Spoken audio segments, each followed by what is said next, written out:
Watch this. Next,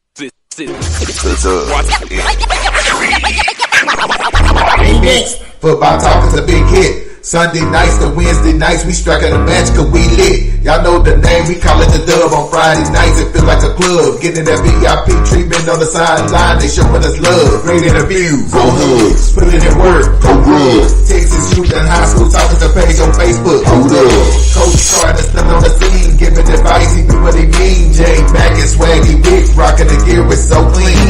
We rise and go easy, off the easy, push easy. With my steppers, our special kids, making picks and so easy. Trying to win, we so greedy. All our fans are so needy, cause they need to hear them talk about their club. We do it for the dub. We do it for the dub. We do it for the dub. We do it for the dub. That DF dub.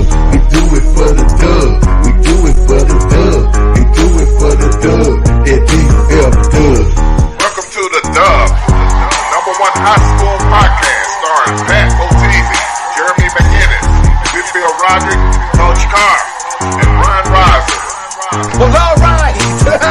What's happening? What's going on?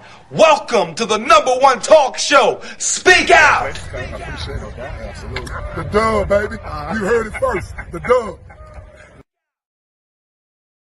Playoffs! Hey! Playoffs! We going to the playoffs. Yes, sir. You know what's dope about this, Pat? Yes, sir. This same field I played my last high school game on and lost to Kimball. To come out here as a coach and get your first win to go to the playoffs, oh my God, God is good. Amen. Yes, God sir. is good, I'm telling you. Yes, sir. Yes. Hey, and congratulations Yes. to you, man. The defensive effort in the second half was off the damn chain. No points allowed in the second half. Man, I tell you what, we made a lot of mistakes. You know, we talked about that emotional intelligence is something that we really got to work on moving forward. But, you know, they came out in the second half. They played hard. We tried to shoot ourselves in the foot, but the football guy said not today. And so they looked out for us. And, man, all I can say is, man, congratulations to these kids. They worked hard. They deserve it. Karma is good. You know what I mean? And to see these guys have an opportunity and these seniors get a chance to go ahead and go to the playoffs, and get a chance to compete, I love it for them. I'm happy for them. And, man, it's all them kids, man. They deserve everything they got, man. I'm so happy for them. Practice on Monday. Practice on Monday, baby. Let's go, Dub style, baby. Pat Boteezy. Hey. Hey. Right. Hey, come take this picture from me, baby girl. Yes, sir. Salute. What's up, fellas? Salute, fellas. Man, it's Sunday night, my brothers. Once again, we got my man B-Rise. What it do, B-Rise? What up, fellas, man? Just left the Cowboy game, man. Boy, man. Shit, we sorry. Man. We sorry, you know. Yeah, we are. Hey, we'll talk about it. I want to touch on it a little bit because I ain't even emotional about it no more because I understand that we sorry and it is what it is. What up, dude? Swaggy with the glasses. Swaggy, you know I went to the eye doctor today, man. My daughter was trying to get me to get some of the bigger. I said, man, I cannot go. Not that big. Damn. He see everything, boy. Goddamn. Oh man, it's Sunday night, man. My team almost gave me a heart attack today, missing 3 field goals, but we pulled it off. But other than that, it's Sunday night. Just we here playoffs. It's 11 weeks and gone and past. So, woo, all I can say is to y'all 3. Fill your cars up, get your gas ready, because they're going to have some miles, boy, for the next 7 weeks. That's all I can say. We got a ride share. I'm ride sharing, man. Whoever want to go to the game with J-Mac, I'm going to get you on the sideline as long as you come pick me up. I'm with J-Mac on that. You want to ride with me? Hey, you ride, sure. I get you on the sideline because, man, it starts Friday night going to Greenville, so No telling what's gonna be next week. So They start Thursday. Yeah, Thursday going to Plano. Plano Thursday, Greenville Friday. No telling what's after that. So oh boy. It's crazy, dog. It's crazy. What it do? We got our main guy, the Reverend. You know what I'm saying? Reverend. You know what I'm saying? What's happening, Reverend?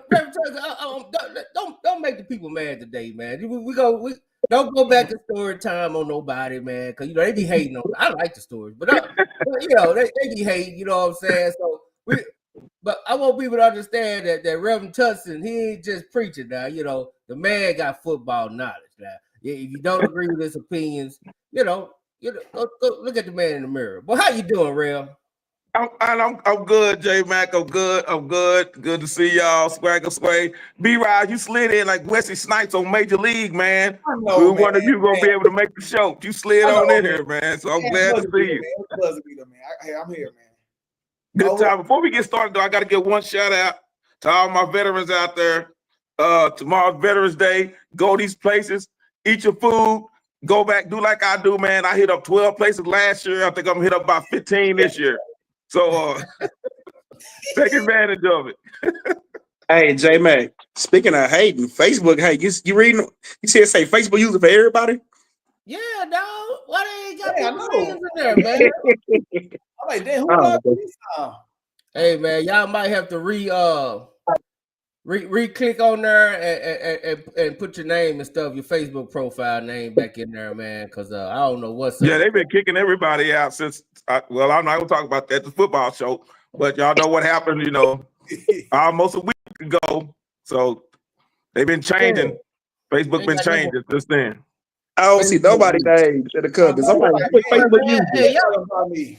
Come on, Facebook. Don't do us like that, man. Oh, we nice. We try to we being nice, man. God dang, man. If you can, man, y'all see what's going on with this Facebook user stuff, man. I don't know what's going on. We don't know who covered it. We just say Facebook user. It just say Facebook user. Like, God dang. Is that what we doing, man? Is that what we doing, Facebook? Man. Good Lord. But man. Yeah, my man LeRon, he on YouTube. Hey, appreciate you, man. They got his name. What up, boy? Oh, they said it's working on their side. It's just us. Yeah, it's coming from me because it's working when you put it in the group on Facebook. Yeah, but it's it ain't working for us. Yeah. It ain't working for us, man. B Ross, can you see it on your end in the comments? You can see it in. No, it's on my side. Same thing on mine too. Oh. I can't hold no name. Yeah, just showing Facebook user. It's all right. We'll make it do what it do. Hey, man, we hear him. Maybe it'll get fixed, man. I don't know. I don't know why. It is what it is. It is what it is. We hear it, man. You out here probably saying, "Oh Lord, they getting ready to act." You know what I'm saying? They getting ready to act. You out here. Not for real. Man. They say they getting ready to do a show. We can't have that. Man, they showing North Shore and Summer Creek game on the Channel 5 right now. Oh, for real? During the Houston game, yeah. They do the commercial highlights. They just show North Shore running a long touchdown run. Hey, Lamont, I'm gonna send you the link, man. We gonna get your input tonight, man. We gonna get you on tonight. You ain't gotta be a hater tonight. No, boy. You ain't gotta hate on the rail tonight. But hey, man, speaking of that, real quick before we get into it, Swag, man, I know you checked out a little basketball, man. If you can, and a few words or a few many words, man. Just kind of tell us what you saw, you know what I'm saying, and how they looking out there, man. Who did you see that really caught your eye this weekend? Man, it really caught my eye besides my own boys. I got to give hats off to Coach James Mays and them Golden Bears of SOC. Hey, Mays got a squad this year. Them guys can hoop. There's another Muhammad, by the way, the basketball version, and he's a monster. Jabir Muhammad, he's a monster. They got shooters. They long, like this is one of SOC probably longest teams since the good days. This team is long. Other than that, I gotta give hats off to Carter, freshman and sophomore team. Hey, them little freshmen and sophomores took Wiley East to the woodshed and beat them down the other night. You got Sock and Carter this week, Tuesday night at Carter. That's gonna be a good test for Carter. Kimball loaded, but the most loaded team in the Metroplex is two of them, and they just happen to be in the same district. Y'all thought the football district of Doom was something. No. The basketball version could be equal. You got DeSoto, a powerhouse. You got Lancaster's a powerhouse. You got Duncanville, a powerhouse.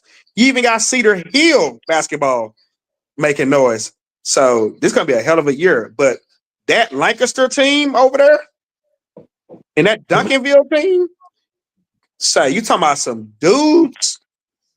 My advice for anybody that's listening, when Lancaster meets Duncanville later on this year, that is a hot ticket you do not want to miss. You talking about, and you don't get that just once, you get it twice. So, man, Duncanville, Lancaster, mark that on your calendar. Carter Kimball, mark that on your calendar. But J-Mac, I'm finna give you one that's gonna really get you. You too, B-Rise. The surprise team of the DFW right now. Dallas Roosevelt. Them Mustangs look good. Very good. Okay. So we're gonna have a man, it's gonna be a hell of a year this year. I like what I saw from Lincoln and they new coach, Cedric Griffin, who was formerly Pinkston head coach last year. I like what I saw from them. Melissa poured out a nail biter over Red Oak at Carter. That was a good game. Melissa looked great. Melissa gonna be a team to be reckoned with in 5A. The usual, Allen, all of them they there. Allen, the usual is gonna be there. It's gonna be a hell of a year, man. I can't wait. I'm glad you said something about this, J Mac. Because tomorrow night, I was gonna debut the basketball show tomorrow night, but I'm gonna actually just wait another week till all the good games are out the way. But yeah, man, it was some pretty good games this week. But that South Oak Cliff team, Coach James Mays, hey, that man do a hell of a job over there at that program. He got a squad this year. I'm telling you, that SOC team is to keep a real close eye on. And you know, with Faith Family now no longer a part of that district, I'm looking at SOC WT White to battle for that top spot in that district. Speaking of WT White also is a good team that look good. It's a lot, man. It's too much to even talk about, but it's gonna be a hell of a basketball season. Yeah, it's a lot, like you said. J-Man, let's just say Saturday, my car didn't stop. I was going from this gym to that gym to this gym to Carter to SOC. Woo, man.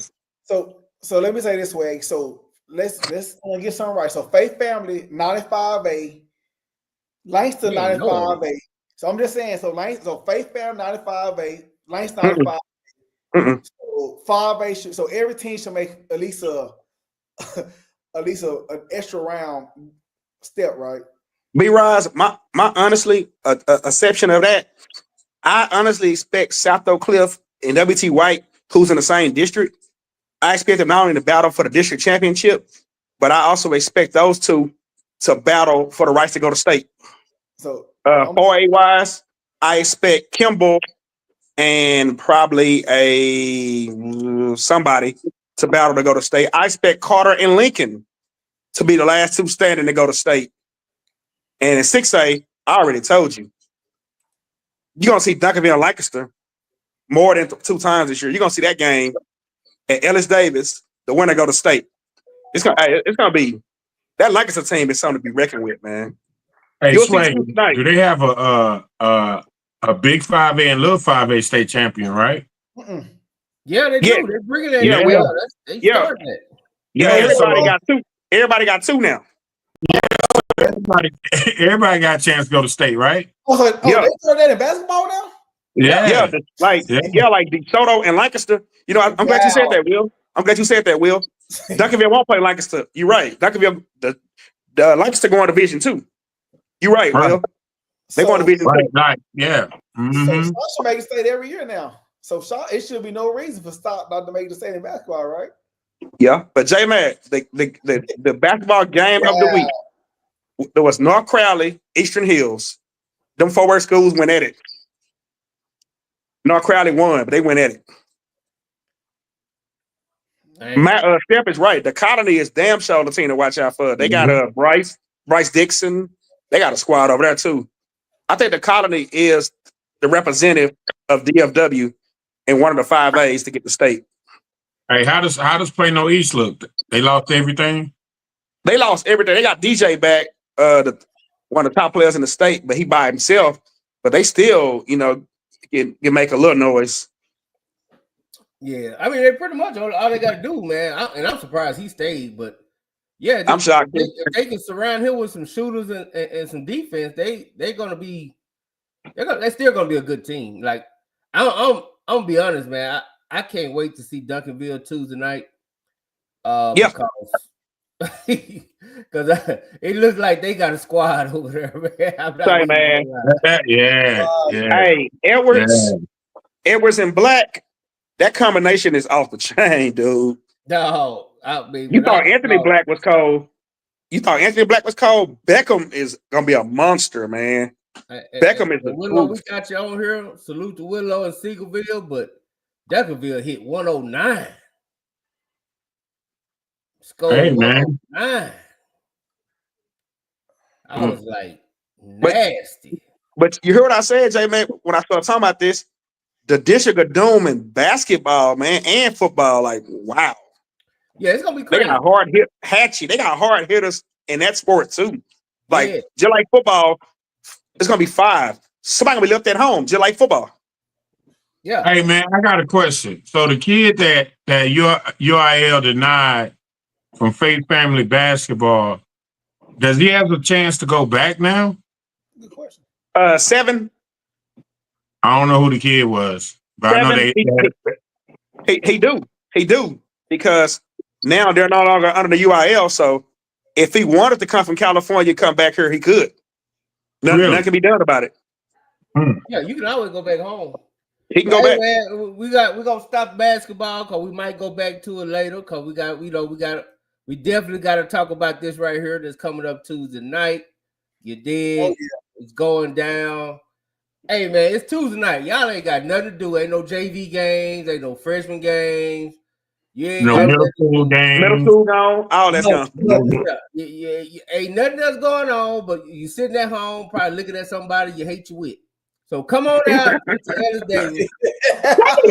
Come on out, you know what I'm saying? Look at some good basketball. Or playing Call of Duty. Yeah. Get off the game because, if you're over 40, you should be on the game all night anyway. So get off the game, come out to Ellis Davis. You can watch Lancaster versus Faith Family, which is a great game. That's I love that game. And then you got Kimball versus Duncanville.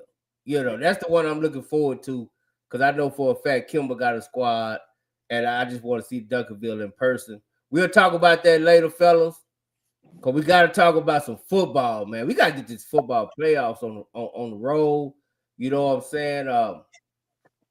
We got some great matchup first round, man. But hey, let's put a cap on the season, man. I'm gonna start with you, B-Rise, man. Just give me your just sum up what you saw during the season and what you're looking forward to in the playoffs. Man, let me just start out, man. Let's start out with Seguin first, man. The team who we've been keeping up pretty closely with throughout the season. It's been up and down season, up roller coaster. They had their highs, they had their lows. Last game of the season, man. They had to fight for their life to get in, man. And you know what? Guess what they did? Hey, they went against the odds, man, and they won a good game against a physical Summit team. So salute to Seguin. Another thing, guess what, man? The 2 best teams in Arlington reside south of 20. So it's Southside part everywhere. Not just in Dallas County, on Tarrant County side too. The two best schools in Arlington passed on out 20. South to 20. So shout out to Bowie and Seguin. And I, man, I gotta give a shout out to my big bro, man. Seagoville, man. This team lost 17 players of their best players last year. Wiped out.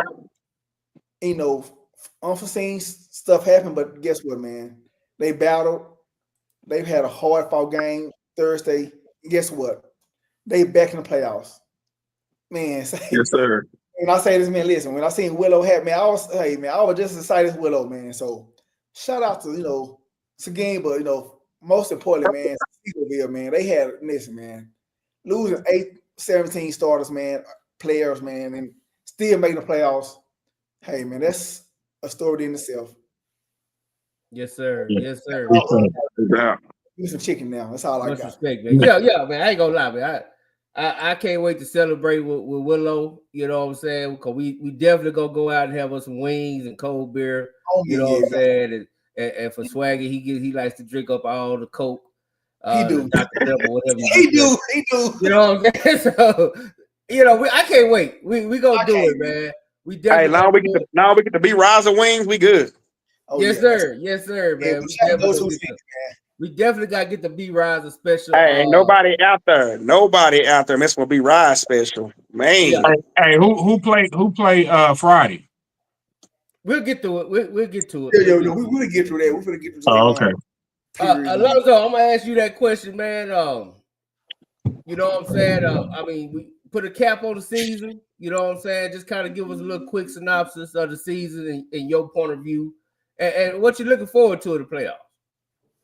I'm looking forward to a lot of these teams on the north side actually, making it some of the smaller division schools like Solana, Pilot Point slid in there at the last minute, Pottsboro, of course, Gunner, who's there every year. So just wanted to mention those teams up north that are actually, got some pretty good competition. I see Pottsboro doing what they do, going a little bit further with Lil Poe out there as a coach, but I'm glad to see, like I say, Pilot Point and Solana, the both of the programs that G.A. Moore built. But I got to piggyback off what B-Rise has said to my man Still Will over there. Hey, man, I hope you practicing your Drew Hill dance, man, because you done entered the dragon. You can come out on that. Tell me what you want. Tell them youngsters about enter the dragon, man. Yes, sir. Yes, sir. Hey, man, real quick, man, do you know anything about, I want to give a big shout out to Tioga. Do you know anything about Tioga? No, I know they're up there. They're kind of far. I mean, they should be Texoma, ain't they? Yeah. They take the Texoma region. Yeah, like I say, I know I'm gonna leave him out of it, but you know who I'm talking about. I ain't gonna say his name tonight because we're gonna have fun tonight.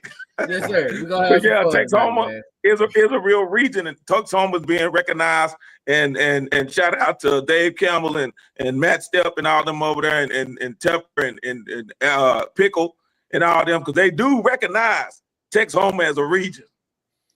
Yes, so sir. yeah, Tioga, I see them going at least 3 rounds. They got a good squad. They have a real good squad. Shout out to my guy, Mr. Horton, man. His son played for them, man.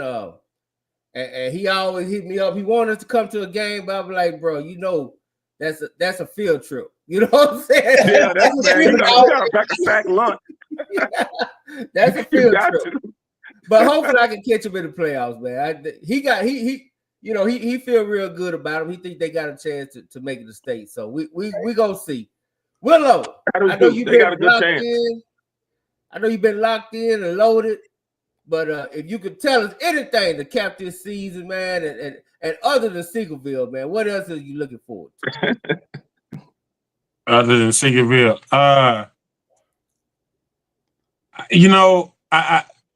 it's one team.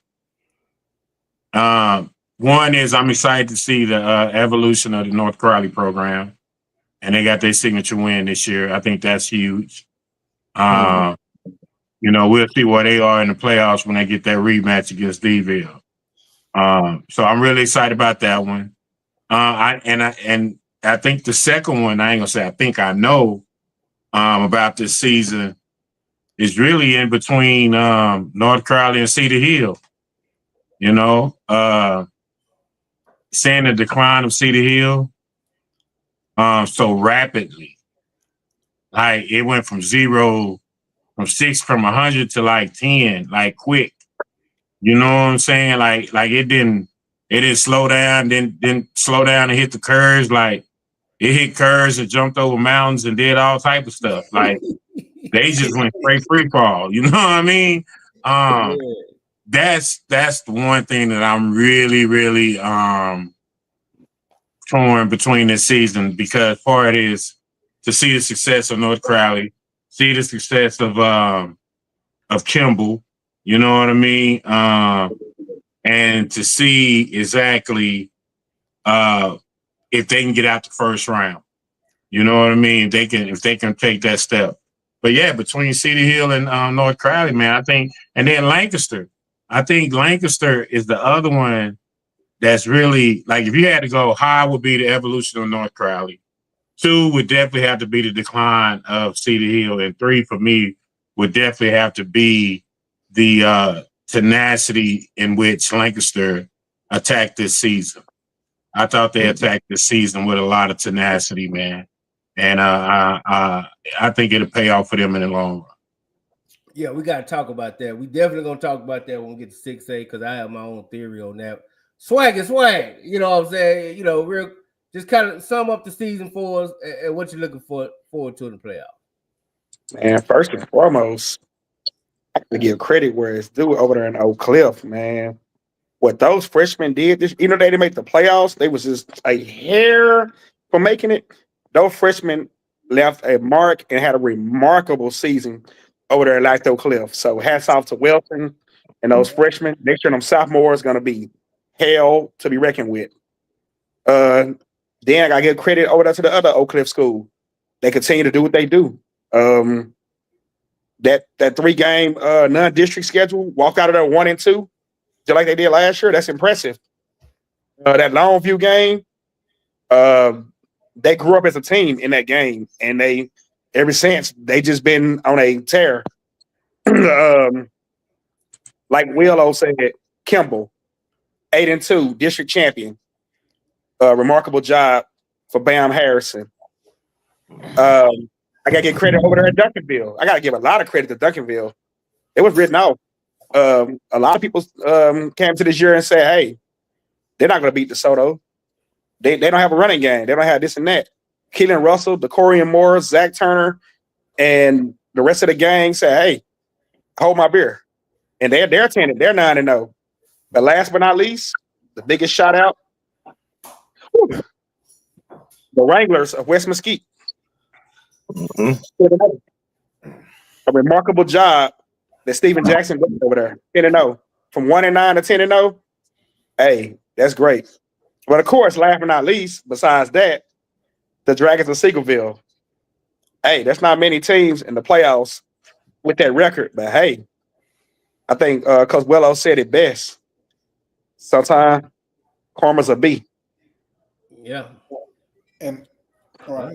Shout out to you, man. And for me personally, man, you know, it's my biggest disappointment is not even Cedar Hill, man. My biggest disappointment, of course, is right here. My squad, my LD Bell Raiders, did not take the next step to the playoffs. I'm very disappointed in that. Kind of hurt my feelings, you know what I'm saying? Because I love my hood, my new hood anyway. I love it, man. I love it. So I am disappointed they didn't make the playoffs. But man, I am very excited to see 817, just the whole city of Crowley. You know what I'm saying? I love it. I love it. I love it. I love it. Not only Goon City, but Crowley tough, man. I want to see the biggest thing I want to see. Well, during the season, to watch Crowley kind of take a dip, 3-game losing skid, you know what I'm saying? I think they got lemon booted 2 out of them 3 losses. You know what I'm saying? like, you know what I'm saying? But to see them bounce back, man, and really start, get their groove back. Of course, they ran up against, Goon City, and hey, man, Goon City gonna do what Goon City do. You know what I'm saying? But I do think they got a great chance Friday night to get out of the first round playing Justin Northwest. I'm really rooting for them, and I just want to see them get out of the first round and see if they can make it to Thanksgiving. I think so. Oh, absolutely. I'm also excited to see if Coach Gates, who's our guy, right? That's our guy. That's everybody on here. Everybody love Coach Gates, right? Everybody like go. Yes, sir. Everybody love Coach Gates. We want to see, man. We want to see if he's ready to knock off the old man. You know what I'm saying? He got to knock him off. But he got to. I feel we're gonna get into this. I feel like they got the hardest path. You know what I'm saying? They got to play through some really good tough teams, and I think they're gonna be ready, man. I mean, between their pre-district schedule, which was a tough 4 games, and the 4 games they got to play to get to Duncanville, I think they will be prepared for Duncanville. Now, how they play out, we'll talk about that then, but they will be prepared. That's how I feel about it, man. And just shout out to everybody else that's just doing what they do. I do think DeSoto has the best way to three-peat. I think they got the best path. They only got one team they really worried about. I watched some Creek against North Shore. There's no way in hell that team can stay within 60 of I'm just gonna be honest with you. Ain't no way in hell they can stay within 60 of DeSoto.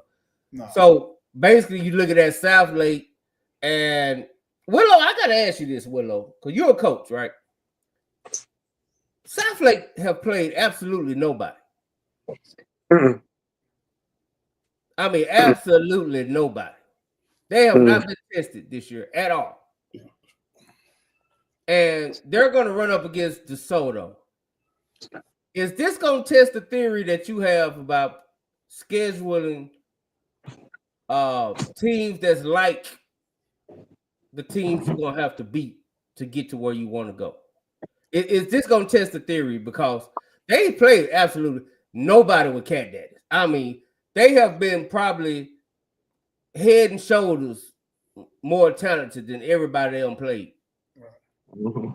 All the way to DeSoto. So just give me your opinion about that. Sometimes confidence matters. You know what I mean? Having a confident team going into that game matters. And you got to think about it, man. How many times Raleigh Dodgeville seen Claude Mathis? You know what I mean? I mean, let's not act like they haven't seen each other. They've seen each other every year almost. So I don't necessarily know if they have to go get somebody to get ready, because who are you going to play? Duncanville? North Crowley? Yeah. You know what I mean? How many teams are you going to play that's going to look like them? It's not a whole lot of teams that look like them. So for South Lake, it's not necessarily for me whether or not you play a preseason game and look to play teams that you're going to look like. I think you play preseason games to play teams that are extremely competitive. And yes, you're going to see what they look like, but also to see if you can compete at a high level. And South Lake is the high level. So I don't think it's going to hurt them. You know, I mean, if anything, it showed the weakness that DeSoto has been exposed. If anything, you know what I mean? So playing the schedule that they played, and then, you know, it's a lot, but I don't think so. I don't think so. That's your question. Lozo, can I ask you that? Yes, sir. I just think that overall, DeSoto is going to have too much speed again with South Lake. And it's one of those things that because DeSoto can strike at any moment, and I go back to that North Crowley game, you know, they were going back and forth and scoring, and I don't think South Lake is going to be able to do that if they, I'm just assuming that they're going to meet up again in the playoffs. But those two teams met up in the playoffs, and DeSoto hits them like lightning in the bottle. It's going to be a wrap for South Lake. They'll never be able to get their sea legs. They just won't be able to. I don't know about that because they go back and forth. Those games have been blowouts. Like even the best team that DeSoto had, arguably one of the top 5 teams in the whole state of Texas ever, arguably. Right. South Lake took them to tooth and nail. Like it took a lot for them to win that game. That's what I'm saying. Like South Lake can score, and it's not like DeSoto defense is world beaters. Yeah, their DBs are their DBs are suspect. I just don't think this year. I think the matchup is a little different than in years past, and I don't see it being as close as people think. Because Coach Mathis got a chip on his shoulder, with the 2 losses they took this year. So I really think it's a little bit different than it was before. When the cat daddy came out the box, I think this is gonna be just a little bit different. I've watched those South Lake teams because I watched them over there, playing Northwest and all. I just this year it seems a little bit different. I know we ain't really talked about South Lake that much, but I have been watching them, and I think it's gonna be a little different. I don't think it's gonna be a slugfest. I want to chime in on this one. Go ahead. And say this. We talking about South Lake and DeSoto, which is a 5th round game. It pains me to say this. Trust me, from my heart, it pains me to say what I'm about to say, but I'm just gonna have to speak high school facts. There's a team in East Texas that says not so fast. Y'all gotta remember, DeSoto has never defeated us ever. Yeah, they licking their chops to get to DeSoto in the 4th round. Don't count out the Lobos. Don't count South Lake and DeSoto right away, because Longview got something to say about that, which I do believe DeSoto is going to actually win that game if they do meet, because I think DeSoto have a little bit more firepower than this Longview team does. But let's just not say, hey, we're just going to overlook Longview, because that's a no. But if South Lake and DeSoto does meet, I'm like whoever said that a while ago. I forgot, was it Zoe or was it Willow? DeSoto defense isn't the same DeSoto defense has been in years prior. No shade to DeSoto, none at all. I mean this from my heart. I'm a DeSoto fanatic. I love DeSoto, but DeSoto secondary this year is not the DeSoto secondary from last year. We saw what North Crowley did. We saw what DeCorian did, not Duncanville. We saw what DeCorian did. We saw that. We seen what teams have done, even in losses, like Skylines, the Waxahachis. We see what all of them have done to the secondary. So I think this year for DeSoto, they're going to have to score points to win games. They're going to be in shootouts in these playoffs. We ain't going to see that Summer Creek 70-0. We ain't going to see that this year. We're going to see shootouts. We're going to see 46, 36, 50, 34s, those type of wins in the playoffs for DeSoto. If they catch that one team that has a defense and an offense, then yeah, we could see something totally different happen.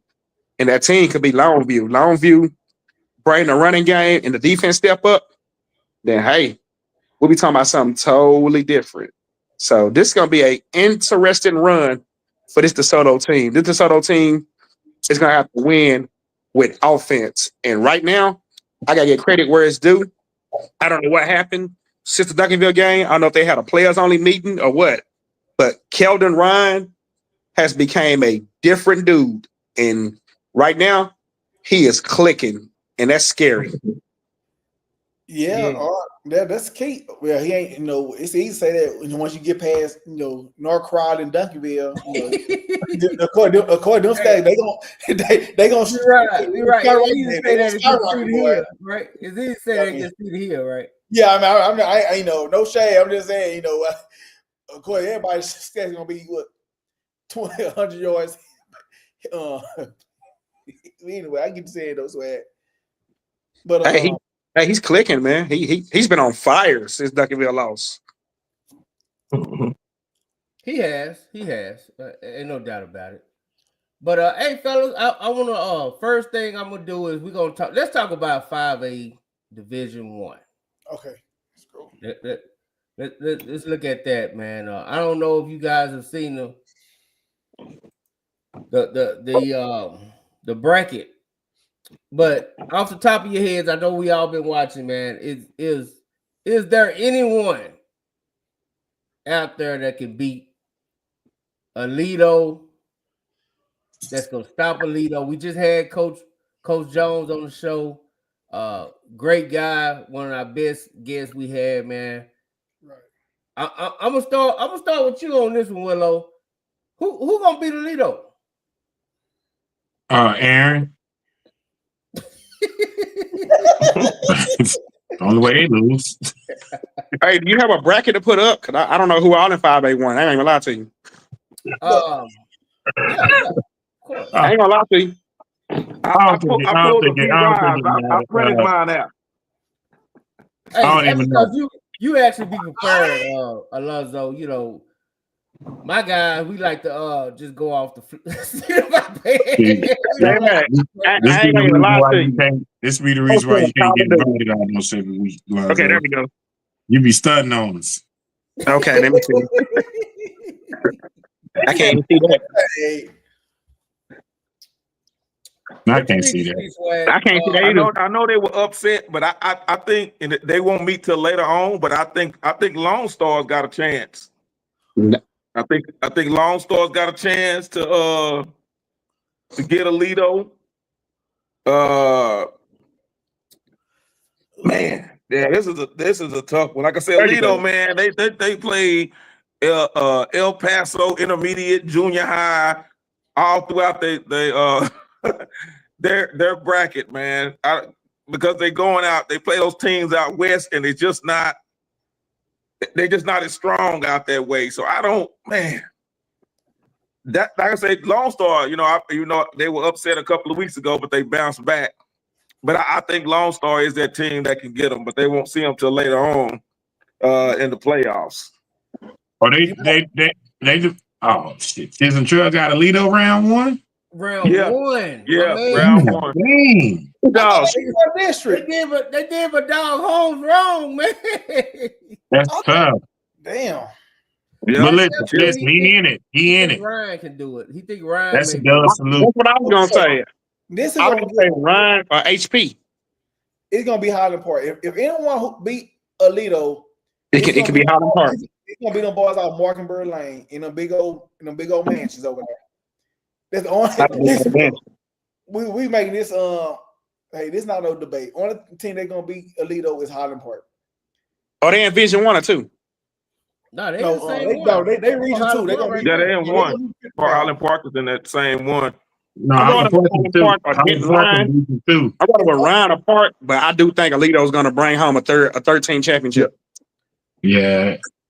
Now, the unfortunate part is they're not going to see Aledo look like to the semis. Yeah, it won't be to.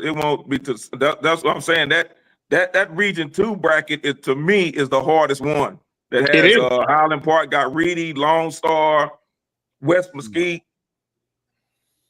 That region there to me is the toughest one. It is a tough region. Yeah. That's tough, man. Is Jack gonna make it out of round one? That's my next question, man. Jack got McKinney North. We get it. Hey, Jack got McKinney North, man. Lonzo, talk to us about McKinney North. We know they got some fast players. We know they got the great track coach up there. We know they got some speed. But do they got the man, so y'all gonna get me in trouble and get me banned before tracks even start. They have I'll say this: the coaching at McKinney North has been questionable. A lot of the games that they had to fight tooth and nail to the end, or even some of those games that they lost, from what I've observed, was due to coaching. Sometimes coaches can outthink themselves, but if the coaches just allow the players to play, I do see North beating West Mesquite in their first round. Okay. I do. Okay. I think the Cinderella story comes to an end first round this coming weekend. This is my question. You, Zoe. So if they West Mesquite get past first round, that second round, they will have Red Oak or Cedar Park, right? Yeah. Look like J Matt. Can y'all see that? Yeah, Red Oak or Cedar, yeah, Red Oak or no, they got No, they have Midlothian. They got the Midlothian Lake Belton. They got Midlothian Lake Belton if they make it. Man, West Mesquite, if you know what, they get past that first round, man, they can get to third round. I'm gonna be honest. I'm with B Rise on that because I seen Midlothian. I ain't seen Lake Belton I this don't year. know, man. I think Jack gonna get out the first round though. I think they go to the third round. Me too. Carl Willow, I'm looking at it now, man. They can get to third round. They can get the third round. I think they can too. I'm looking at I don't think they have a problem. No disrespect to Midlothian. I think they'll beat them pretty good. Man, yeah, Jack, man, they get third round. I got them going third round, man. Hey, J-Mac, where's that game at and what day? Which one? West Mesquite. Let me check. Yeah, then that's a good one right there. They're gonna be a good one. Why he checking Willow? Where y'all game at and what day? We play Thursday. We play at Midlothian. Oh, at all purpose? Yeah, I guess so. Yeah. That's where I work at, so that ain't far. Yeah. Oh, so why don't you come and watch your alma mater play? I might stop a turn. Yeah, I'm gonna keep playing in their backyard. Yeah, one about put it in there. West Mesquite playing in Mesquite Friday. Oh, at Memorial or a Hamby? But they're the number one pick. So they're the number one seed. So I like West Mesquite, man. I like West Mesquite first round. That ain't bad. That is. Hey, Iconic. Trust me, Swag will be in Greenville. Don't let him. He just asked about other folks. I'll be in Greenville. Hey, I'll be in Greenville by 4:30. And the game at 7:30. Swag gonna be at I'll hop and everything down there, waiting for the game. Swag gonna be down there walking. Make sure you gassed up, Swaggy. Make sure you gassed up, man. Oh yeah. I went and scouted them boys this weekend, so I already know how what we going up against. Now, so we're in agreement. It's either gonna be Lone Star. It seems like y'all don't have a lot of faith in Highland Park, which I think Highland Park is the only challenge to Alito. So, you know you're my boy and you know I love you to death, bro. What do you see in Lone Star? Lone Star is not good to me. Yeah, they lost one of their star players, but they you know, and they took Wakeland. And this is why I say about not Highland Park. Highland Park in the next few rounds, they will have to meet up with. I just don't see them. I don't see them doing that. I'm gonna break down Highland Park, who they could play or would play. Mm-hmm. Okay, they got Leander, and then they coming down. They got the winner out of Newman Smith and Wakeland. They'll be both of them. If Wakeland gets past Newman Smith, I think that Wakeland game gonna be a little bit closer to Highland Park than what people think. All right, but it's close to win. They can be close if they close enough. If they in it, they can win it. No. Is that a win? A definite yes or no? No, close is not a win, but they can be close enough to win. So do you think Highland Park can beat Frisco Wakeland? I think they can, but I think the other way too. I think that Wakeland can beat Highland Park. if they stay in it. Same way it was during that Lone Star game. It came down to They a did. freakish fumble that they They did. ran back Right. 99 yards for a touchdown. It came down to the last play between them. That's what I'm saying. Highland Park and these Frisco schools play similar styles of football. So it's not going to be one of those things that Highland Park is just going to come out the gate like gangbusters when these teams practice each other all throughout the year. So Wakeland's offense is run similar to Highland Park's offense and defense and vice versa. So it's not like Right, but they what I'm see that saying style is, of play. I got you, like that style of play, but I'm saying I don't see, honestly, Highland Park not really having to be Highland Park until the third round. Well, I can say this. Me, James Pointer, and Lamont, we went to the Highland Park and Red Oak game. I'm not gonna lie. They are 10-0, but from what I saw against Red Oak, they're a hell of a beatable. If an athletic team run across Highland Park is in trouble. Mm-hmm. Red Oak was actually. I'm gonna keep it $120. If Taz Williams is playing that game and Red Oak has more than one person to throw the ball to that night, Red Oak wins that game. But he Because didn't play, did he? Middleton, no, for real, Willow. But Middleton he was doing didn't his part. play, did he? So Huh? He didn't play, did he? He hurt. Yeah, he hurt. Right. Well, So it don't matter. So what I'm saying, like, I don't like playing hypothetical. I'm just saying, like, we really just talking football. Like, what happened, what people got to deal with in real time. Yeah. I just don't see Highland Park. The best thing that Frisco gonna have for them is that game is not in Highland Park. Yeah, true. That's what gives them a chance. Willow, is they run across an athletic team, that's they in trouble. Man, Highland Park done ran across plenty of athletic teams and wasn't in trouble. You right about that? Yeah. I will be honest, man. I think the whole athletic team, they in trouble. I just don't think that apply to the Highland Park or the Lidos or the Argyles or the South Lakes. Like I just really don't think that apply to some of these because they crossed that hurdle a million times. Long time ago. Yeah. They crossed that a long time ago. So I don't think that really matters. I will say, man, I just think Highland Park is the only team that's going to be in Alito's way. That's just my opinion. If y'all got any other thoughts, y'all want to look at it before we move on, let me know. I just want to say, Dan, yeah, I favor Alito, but I think Highland Park is a team who can knock them off. Yeah, but if they get to the third round, they could possibly match up with Frisco Reedy.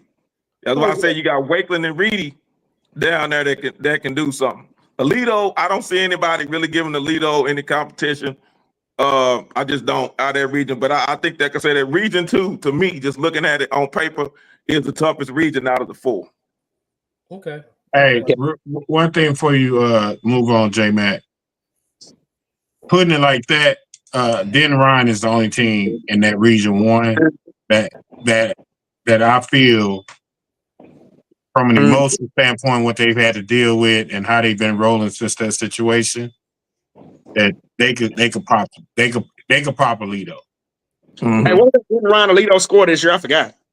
It was like Den Ryan was winning, right? And they came back and won. Yeah, they pulled off. Yeah, it was a nail biter. Mm-hmm. And it's hard to beat a team twice in 1 year.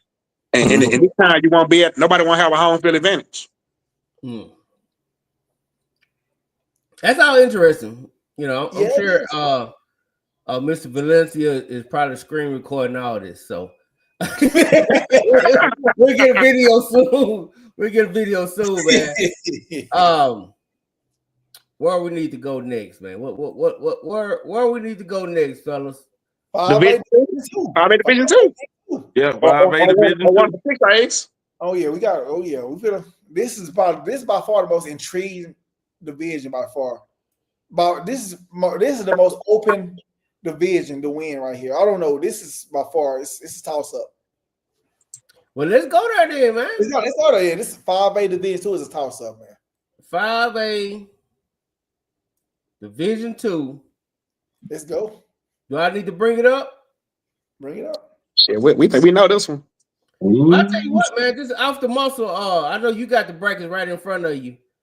Are we looking? Are we just gonna sit here and crown sock, or just the state champion or going to state?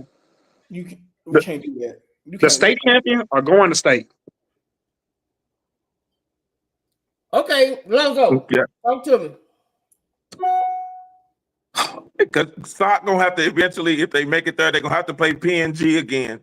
So I can't really pin SOC in making it to that championship game because they gotta getting out of that region. You know, that's really gonna be the championship. It was like back in the day when San Francisco used to play Dallas all the time for the NFC title, and that was really the Super Bowl. That SOC PNG game is gonna be really the championship for 5A Division 2. Just so getting out of that region. Not so fast, Lonzo. Not so fast, Lonzo. Who you got? Who y'all got? Lonzo, it ain't no we can't even say SOC and PNG for that region. The reason why, it's no guarantee SOC and PNG is gonna meet up. Mm-hmm. The reason, let me just say this. If you look at that PNG district, I mean, I looked at it earlier today. I mean, I just just looked at each team. Alonzo, PNG was in dog fights 5 out of those 7 games in district. They won like 3 games by less than 5 or 6 points. So basically, either way, I mean, so think about it. One game, they could have been in 2nd place or 3rd place. Only reason they won this is because of an overtime loss. So I mean, SOC gonna have a tough game against this Huntsville 2nd round. So I mean, I don't know, man. I would favor SOC to win, but man, it's no guarantee, man. SOC gonna make it out of region 2. It ain't no guarantee that PNG is gonna beat that Montgomery team 3rd round. Man, that was a hard district that they was in, man. So no, we can't just crown SOC. No, we ain't finna crown SOC no state, and we can't even crown a region 2.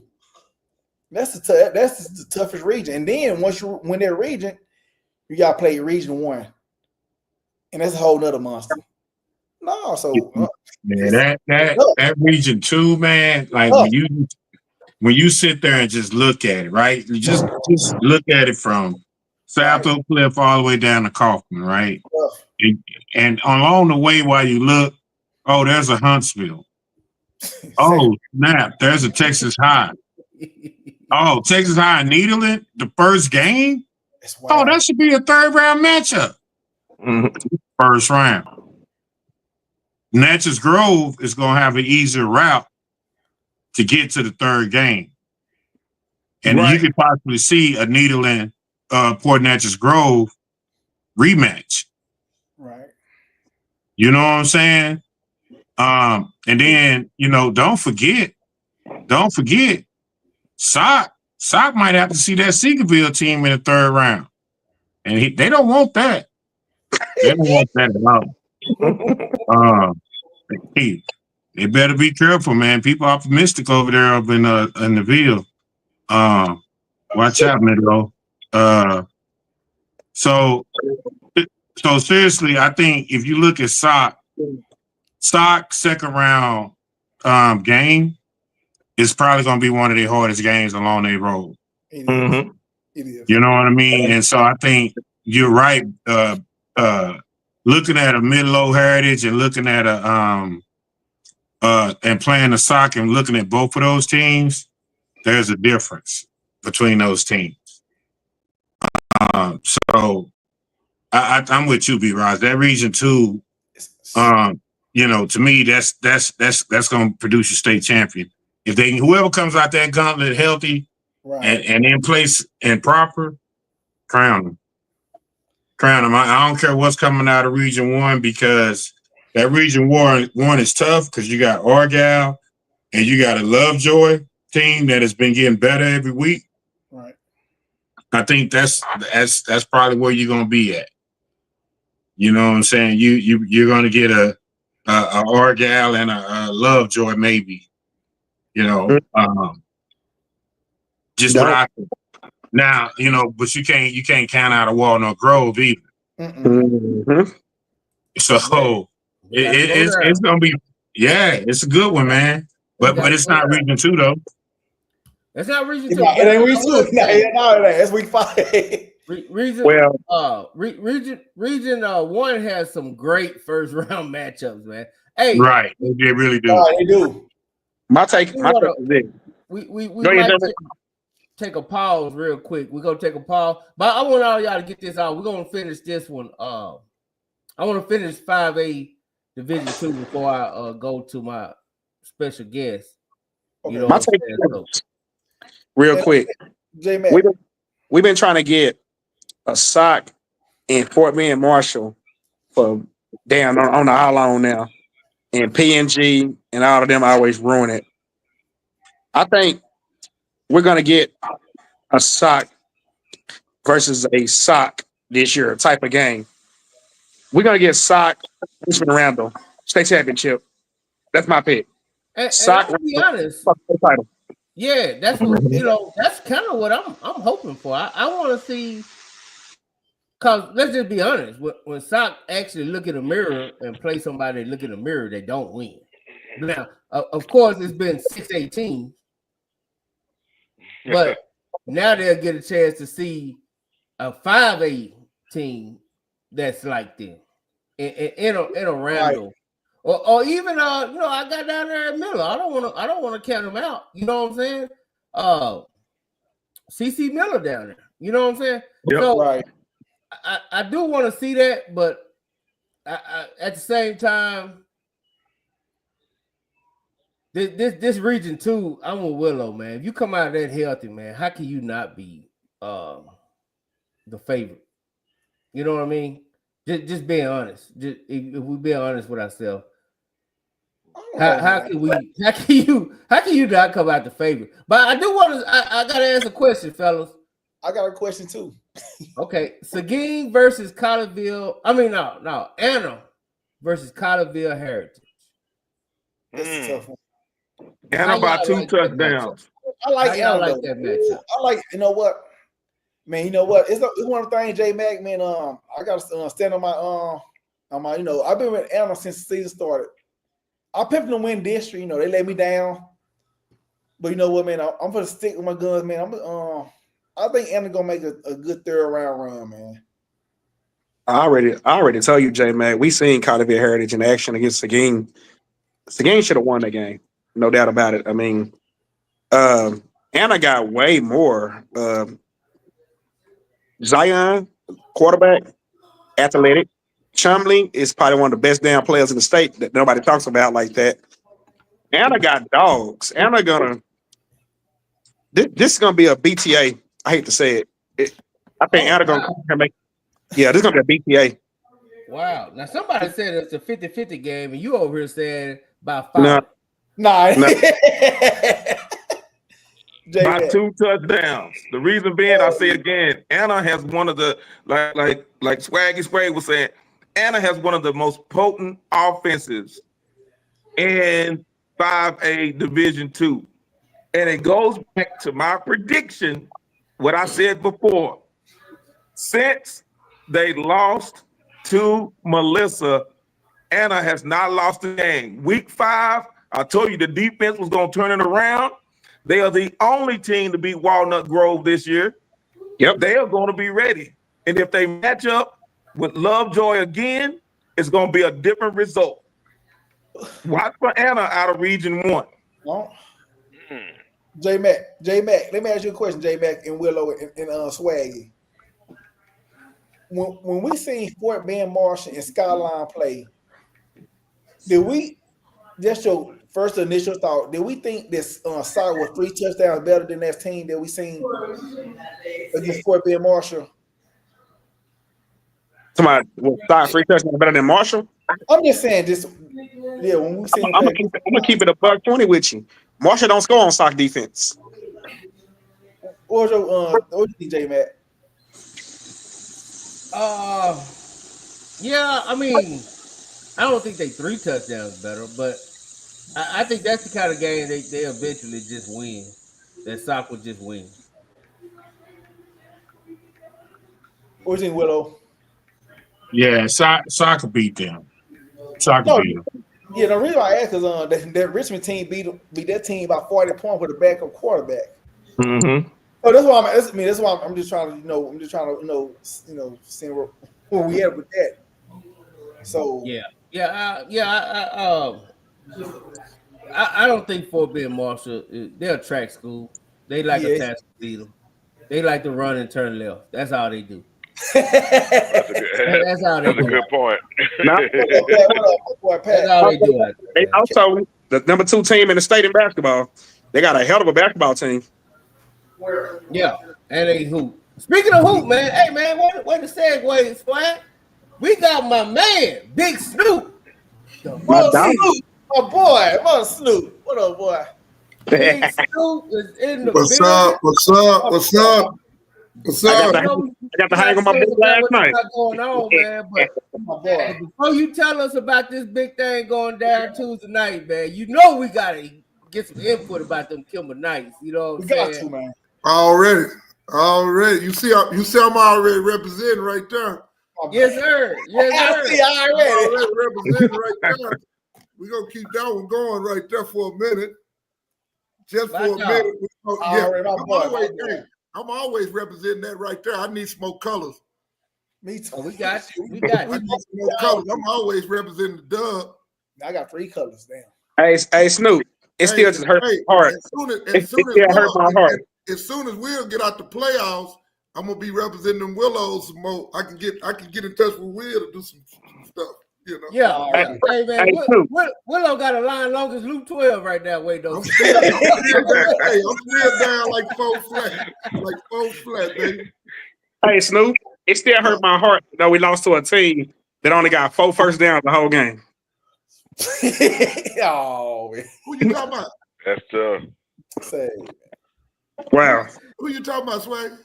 Y'all. Yeah, you talking about when y'all played that?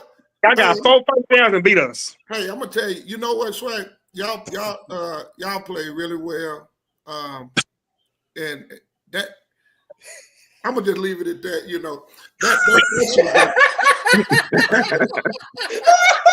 hey, I'm just gonna say, hey, until next year, man. Until next year. You know how you win and you walk away and really feel like you didn't win. You know, I didn't have that feeling. I felt like I didn't have that feeling. I felt like we won. I will tell you this though. Nobody threw a tailgate like you. Well, say I really see that was the problem. See, really, I wanted to come out in the second half and everybody say, "Where's Snoop?" I really want to be back out there in that parking lot with my folks, but I didn't. But that didn't happen, did it? It didn't happen. By the time I made it back out there, they had trash bags that were cleaned up. Big Nate, they were. That's what we do. Nate, we ruin dreams. Hey, but you know what? One thing I give my homeboys from Carter.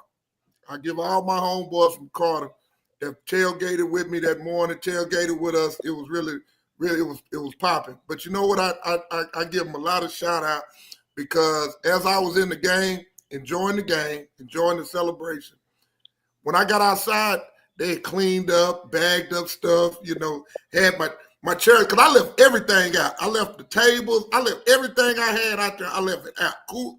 Everything was left out there. I just trusted the set. Whatever y'all want, go get it.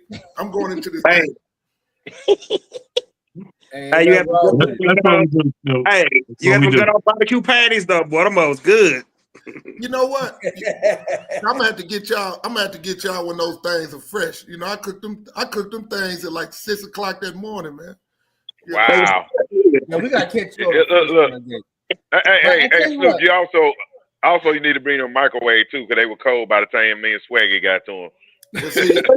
See, you know what? If we'd have done what we supposed to done, y'all would have been able to get to them patties earlier.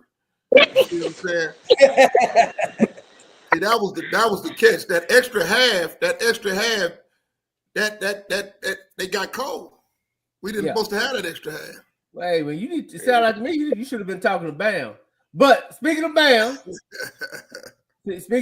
man, I know you're gonna be at the playoff game this Thursday.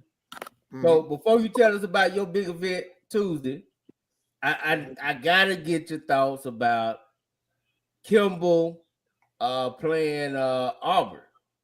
Right. What you think about it? It's that next chapter. It's the next chapter. I mean, ever since they lost to Ennis, but really wasn't even the Ennis game. It was the day Bam got hired. You know, the day Bam got hired. You know, we, in the Kimball community, we had a plan laid out, and everything is on schedule. Everything is on schedule. We didn't know really that we would go. We couldn't control the enrollment. We didn't know we would be 8-4A Division I. We didn't know that's where we would be. So our thing was soccer is the measuring stick, and we gotta chase that. We gotta chase that. We knew we had to get a little bit more physical up front, and those young guys, we knew 2 years later that if you put the weight program together, those kids would grow. I don't know if they were where they want to be, but they better than they were 2 years ago. But the one thing Bam did inherit when he came in was a skill, was a game breaker. A kid by the name of Cam. He was a sophomore. He was a game breaker, and it just built the program, man. Just built the program. So, things kind of changed. Our goals in 2 years was to push shot and be that other DISD team in 5A to push some rounds down, get on down the road with some rounds, and play after Thanksgiving. That was the initial goal, to play after Thanksgiving, but once they made the call that we was we were short and we needed to move to to 4A, we embraced it. It was an opportunity to rekindle a rivalry with Carter, which we thought was necessary for the community, being Kimball and Carter in playing for district, playing for district. We thought it would be a great thing.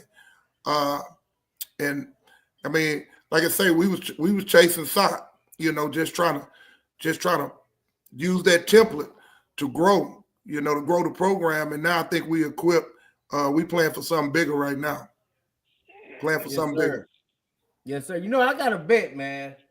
I said, what I'm saying, if anybody out of 8-4-8 win that first round game, it's 100 wings on me. We're going to meet up at Pluckers. We're going to meet up at Pluckers. B-Ride got this secret wing sauce that is the bomb. It's going to be the best wings you ever had. You know what I'm saying? And all it takes is one team. All it takes is one team to get out of that first round, and we gonna party. Now, I'm just wondering, is it gonna be Carter or is it gonna be Kimball? I think it's gonna. I think we got a chance to definitely. I think we definitely got a chance to have two teams. But I'm gonna tell you, you got a Pinkston team that's sitting over there, man. Like, they can move the crowd. You know what I'm saying? Like, it just depends on how locked in they are, man. They can shove some folks around, And the one thing in what I've seen, and of course I'm not as intense, as the guys that's on the staff, but everything I've seen, those teams in that district can really score, but I don't see no strong defenses over there like that, And I think, Pinkston could come in and control the clock, control the ball, and make it kind of tricky. And don't sleep. I mean, Hutch got a tough matchup. I mean, Solana is balanced, big, and but watching Hutch, Hutch got some weapons over there if that quarterback is healthy. But I definitely think we can get two teams out of there. Yeah, I think okay. So. I think so. Now it's only 100. It don't matter if it's 1 or 4. I'm only buying 100. So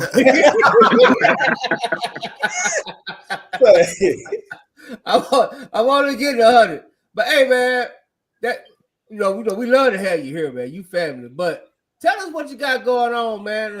I'm gonna blow up myself real quick because I want everybody to see this screen behind me real quick. I want y'all to see it. While you do that, give me 1 second while you do that. Okay. Go ahead. If y'all see that, man, the road starts here. You know what I'm saying? It's going down, man. It's going down. My man Snoop putting on a great event Tuesday night. I need everybody, man. If you like basketball, I need you to screenshot this, scan that right there, that code right there, man. Scan it, get your ticket. This is probably the best 4 teams in the state on any level. Wow. You know what I'm saying? And I'm gonna let you talk about it, Swag, because you know about it. You are a residential basketball genius. Hold on, Snoop back. I'm gonna let Snoop talk. Snoop, talk to us about it. Can you hear me? Yeah. Oh yeah.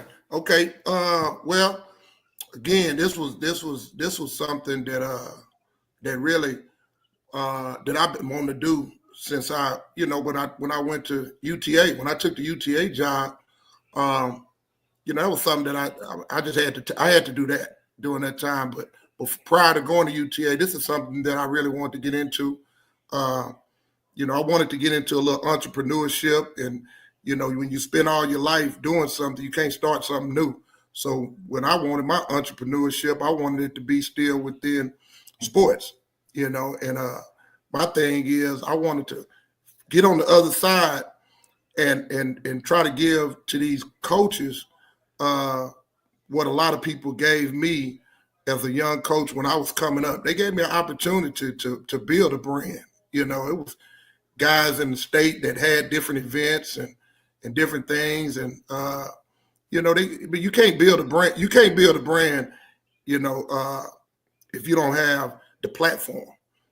So I wanted to give these guys. I felt like it was getting, everything was starting to be all about teams going across the world and going to California and Georgia and all that, and ain't no bigger place in basketball right now than the state of Texas, and really Dallas is the bed. That's where everybody's trying to get to, Dallas. So in order a chance to put, I wouldn't say the best, because we got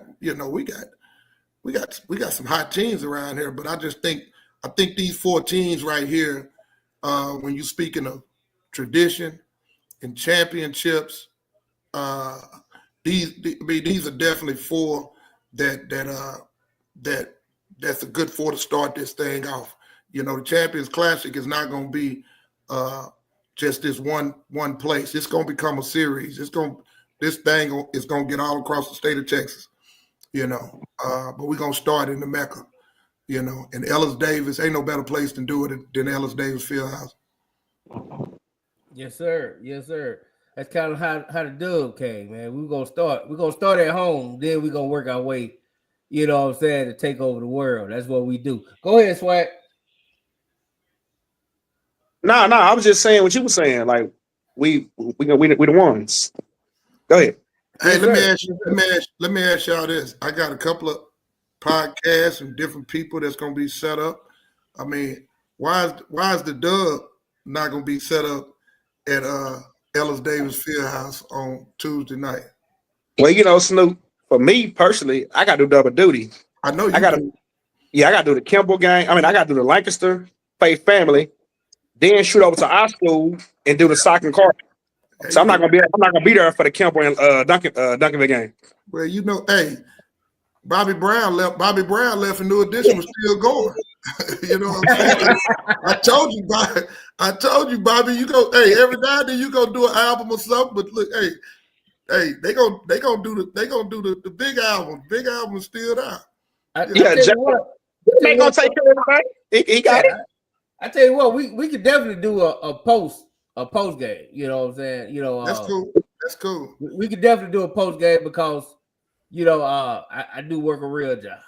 I you know, Dub ain't paying me like that. I ain't getting that. You know what I'm saying? So I gotta go pay bills some other way.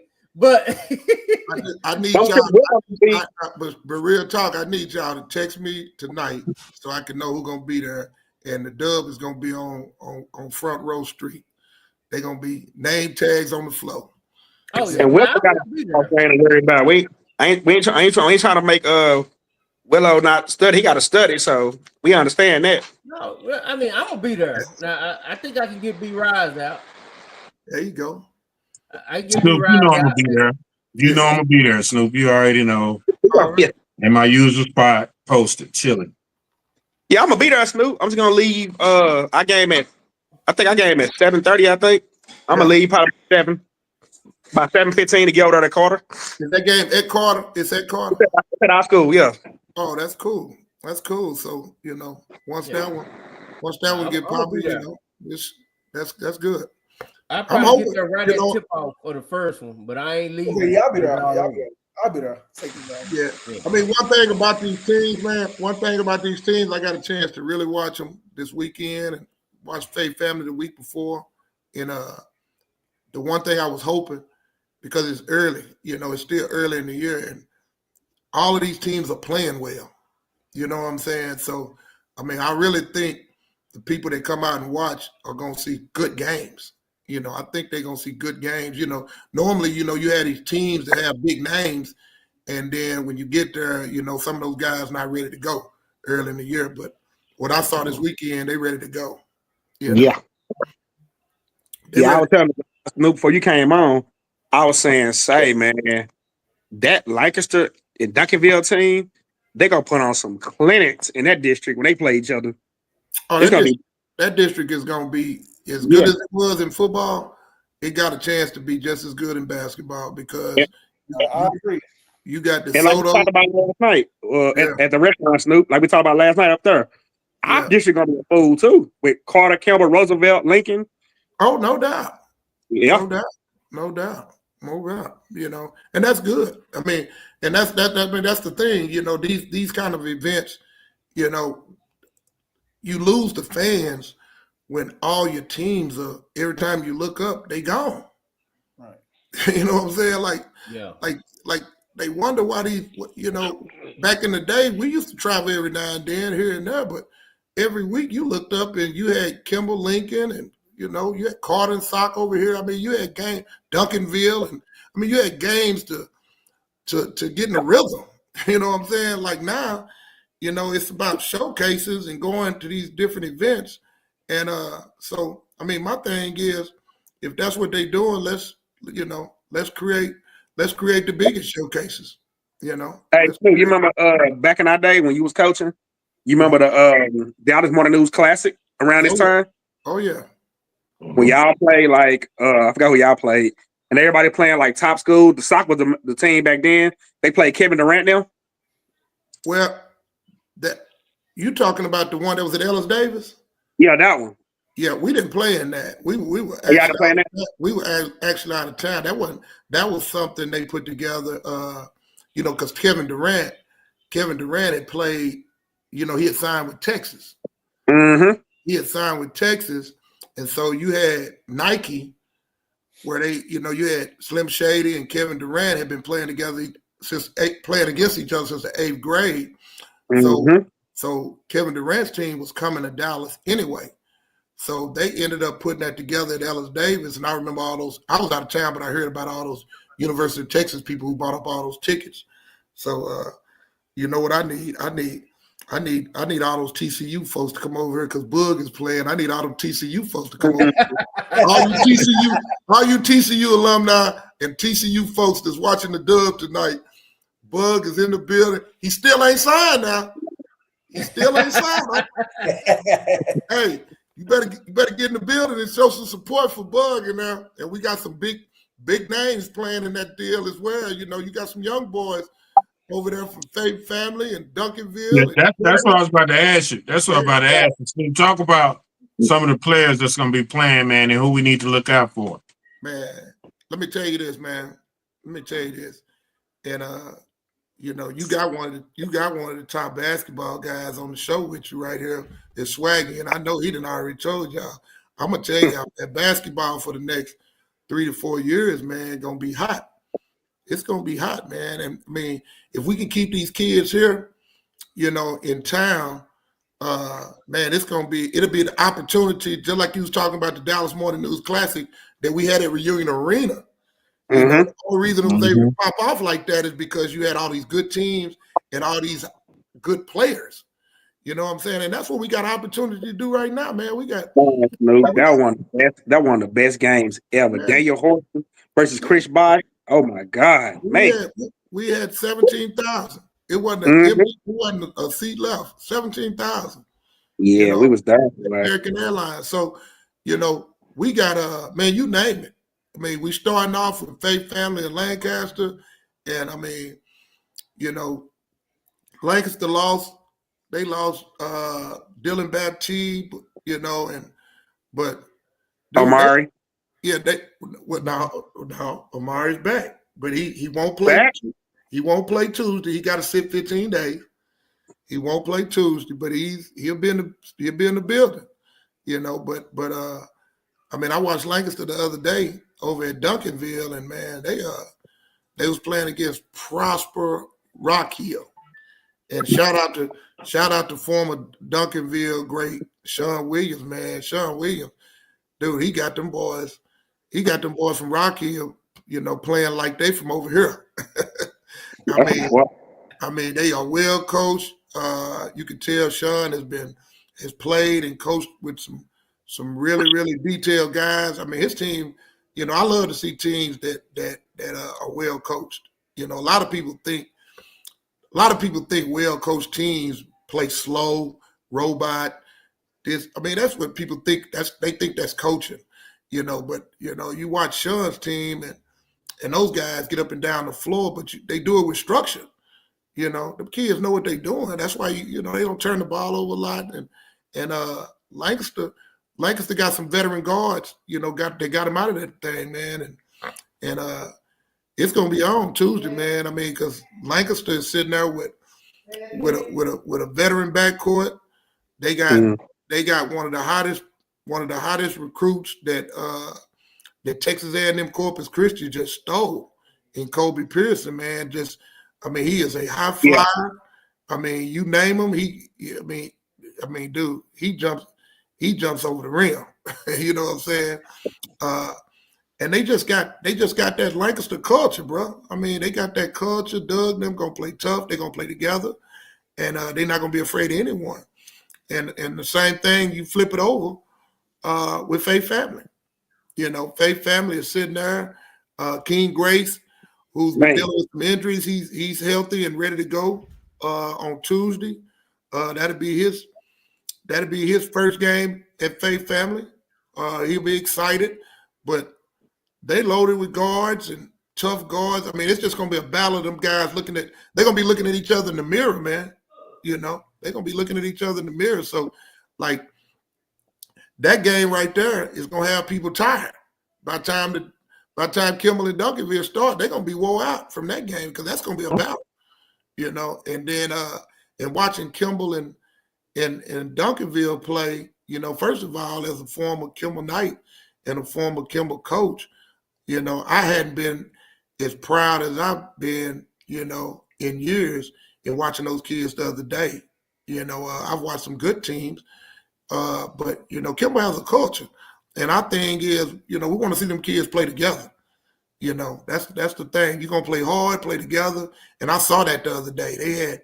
They had 2 or 3 starters out, you know, and that next man up, I mean, them guys, they ran and had fun, and, you know, guys were shooting them threes. You know, we love them threes. And, you know, I love to see them kind of buckle down and play a little bit tighter on the defensive end.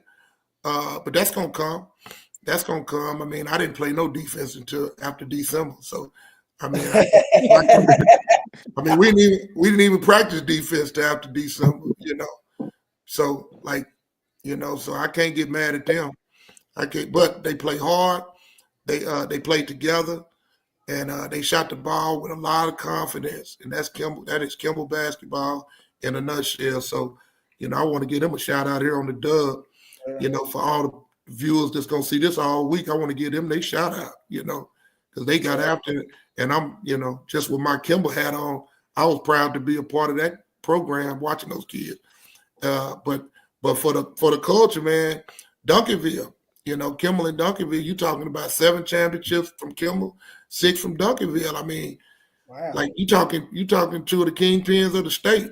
And and Duncanville had their number 1 player, Boog. Boog was dealing with nursing a little injury, but hey, he'll be rested up and ready to go on Tuesday. Peavy knew what he had, and actually he had 2 or 3 starters out, but them young boys, man, them 2 sophomores. Them 2 sophomores, man, like they made a huge name. They've been having a huge name. They've been having a reputation since they was in the 6th or 7th grade, and they ain't letting nobody down right now. You can tell they played varsity. You can tell they got a year of varsity experience under they built last year as freshmen. The game has slowed down, but they put on the show. They put on the show, and you know me, I'm real critical. I'm not one of those guys that get real excited and start tweeting a whole lot about kids. I wait until I see it. Then when I see it, I lose my mind. And I'm telling y'all right now, I'm ready to lose my mind on Beckham Black. I'm ready to lose my mind. So like when I go there, Yeah, I mean, I me, I don't want to put the pressure on him because he got an NBA brother. I know how hard that is. I've coached some guys that had that, and so I don't want to put no added pressure. But he on the clock. Beckham on the clock, man. He his own guy. His brother is who his brother is. He got love for his brother, but he his own dude. He his own dude, and he took full advantage of. Boog was out. It was time for him to lead, and I mean, and he led that thing, man. So. They got a chance to be scary. He did a little bit of everything, man. He had a big scoring night, but he got all those guys involved, got all those guys open shot. I mean, it's just good to see a guy that's willing, like, to embrace the position. He embraced being the quarterback, but he still had, I think, 27. So, I mean, like, he got a chance to go to USA basketball this year, and I'm sure being in the building with some other really good players with aspirations like he has, he learned some things and probably just came back home with a different mindset, But I was really proud of that young man. I was really proud of him because I know how hard it is to come in the shadow of a superstar brother like that, and he embraces who his brother is, but he on the clock, He's definitely he's his own dude. He worth the price of admission, then, right? Oh, hey, man. Hey, his mother better not buy a ticket. his mother better not buy a ticket to this event. Yeah. Yeah, I think for me, Snoop, I think for me, I'm gonna start over there with Lancaster first. Of course, Desmond Nunu Jones is definitely somebody you want to come see play. That kid, he can go. And as far as Faith family go, you got to start with the first person, King Grace. If anybody out here ain't never seen King Grace play, you in for a treat. This dude is that dude. But also over there at Faith family, they got some more dudes. Lamont Hartfield can shoot. He can shoot. But I think for Faith family, my biggest person that I think gonna have an impact on Faith family in that game and for the season is Atkins. He's a 6'10" junior now. He was a sophomore last year, a junior now. Atkins is the truth. So that kid, he gonna give you a show. And as far as the other game go, Kimball just the hoop dogs. They got everything you're gonna see on that team can play. And you're gonna see plenty of dunks with Kimball. And like he said, with Duncanville, Beckham Black, man, and Bug Edwards, they gonna give you a show. So my advice, Tuesday night, you got nothing to do, like J Max said earlier, no Call of Duty, no NBA 2K, nothing to watch on TV. Don't watch no football, not that. All that's yeah. Record all that. No NXT wrestling. Be at Ellis Davis. Hey, Swaggy. One thing about Faith Family. I mean, I didn't want to take up too much of the time talking about these guys' teams. I mean, like you say, I tried to put them in the New and JB and them guys. I tried to put that in a group and just say that experience backcourt. You know, and try to wiggle around. I mean, it's players all over the place. It's a kid named Jace. That plays multiple positions over in Lancaster. And Jace is one of those kids that every winning team got to have. Every winning team got to have a Jace. You know, and Coach Doug loves Jace. He knows the value of Jace. Jace is that kid that he can be on harder than anybody because Jace can just take it. But speaking of Faith Family, I'm going to go on the line. I think this might be the best front court since that front court South Oak Cliff had with Slim Shady and Kevin Rogers. Because I know you spoke of Davion Atkins. Davion's a monster. Davion's one of the top 20 players in the country. Mm-hmm. And then behind him, though, you got a kid by the name of Anthony Spencer. Oh, Spencer, my boy. And Anthony Spencer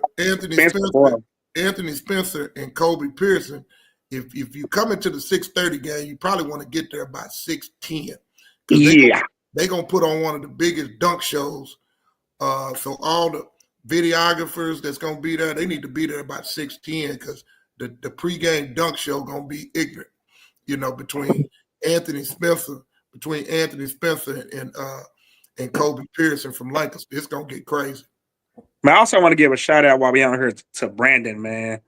Brandon is an outstanding coach. He year in and year out, he get those kids in there. He get those kids to school. He's a teacher. I got a number of respect for BT. BT is that dude. Doug is that dude. You're gonna have a well-coached game from all 4 teams. Hey man, this is gonna be a great event. I want all y'all to come. I know y'all in football mode right now, and I know we got Thursday and Friday, but y'all come on out for this good basketball classic because it's gonna be exactly what it is, a classic. That's why I did my event. You know, being an old basketball guy, but you know, I'm a football by heart guy. You know, and right. When I used to do my schedule, if they ever go back and look at the old Kimball teams, we didn't even play on the weekends to after Thanksgiving because I wanted to be at a football playoff game. So we only played during the week. So my deal is I knew doing an event this early in the year, it got to be during the week, you know, because by Thursday you fooling yourself, you know. So it's Tuesday night. I'm inviting. I'm gonna get with samples tomorrow, and I'm inviting those playoff teams. Coach, give me a call. I want those playoff teams in the building. We're gonna shout them out. You know, all they got to do is holler at me if they coming, and I'm gonna get them in the building. As long as they're in the playoffs, they in the building. What about Seagoville? What about Seagoville, man? I gotta What about ask you Seagoville? about our ball. I gotta ask you about our ball, man. Hey, I'm on with Seagoville right now. I'm talking to the coach right now. What you talking about? Well, I'm an assistant coach. Y'all don't have no. Don't get him demoted. Don't get him demoted. Y'all don't have no football. Y'all don't have no basketball game. Seagoville don't have no basketball game Tuesday. Don't try to skate around the subject. You said your exact words. If they playing football in the playoffs, tell them to come on out. We'll shout them out. You didn't say they had to be from Duncanville, DeSoto, or whoever was playing in this thing. Coach. I got a sheet I already put together with all the teams, the local teams that's still in the playoffs. Whether they're in the building or not, they're gonna get shout out. Seagoville Region 2, shout out. Region 2, Snoop. Win the toughest district in all of football, baby. That's it. That's where they put the bill at. They said they didn't put the bill. And Swag is singing the national anthem. It's always, Will always has been and always will be Region 2. Yeah, Region 2, baby. They said let us put the bill in Region 2. So, I can name a lot of basketball coaches and football coaches, really, regardless of classification, there's really good coaches that if it wasn't for Region 2, they would be champions. Yeah, coach, listen. It's all it's Region 2, baby. They said if anybody gonna shake things up, it's gonna be the Bill. Hey, Snoop.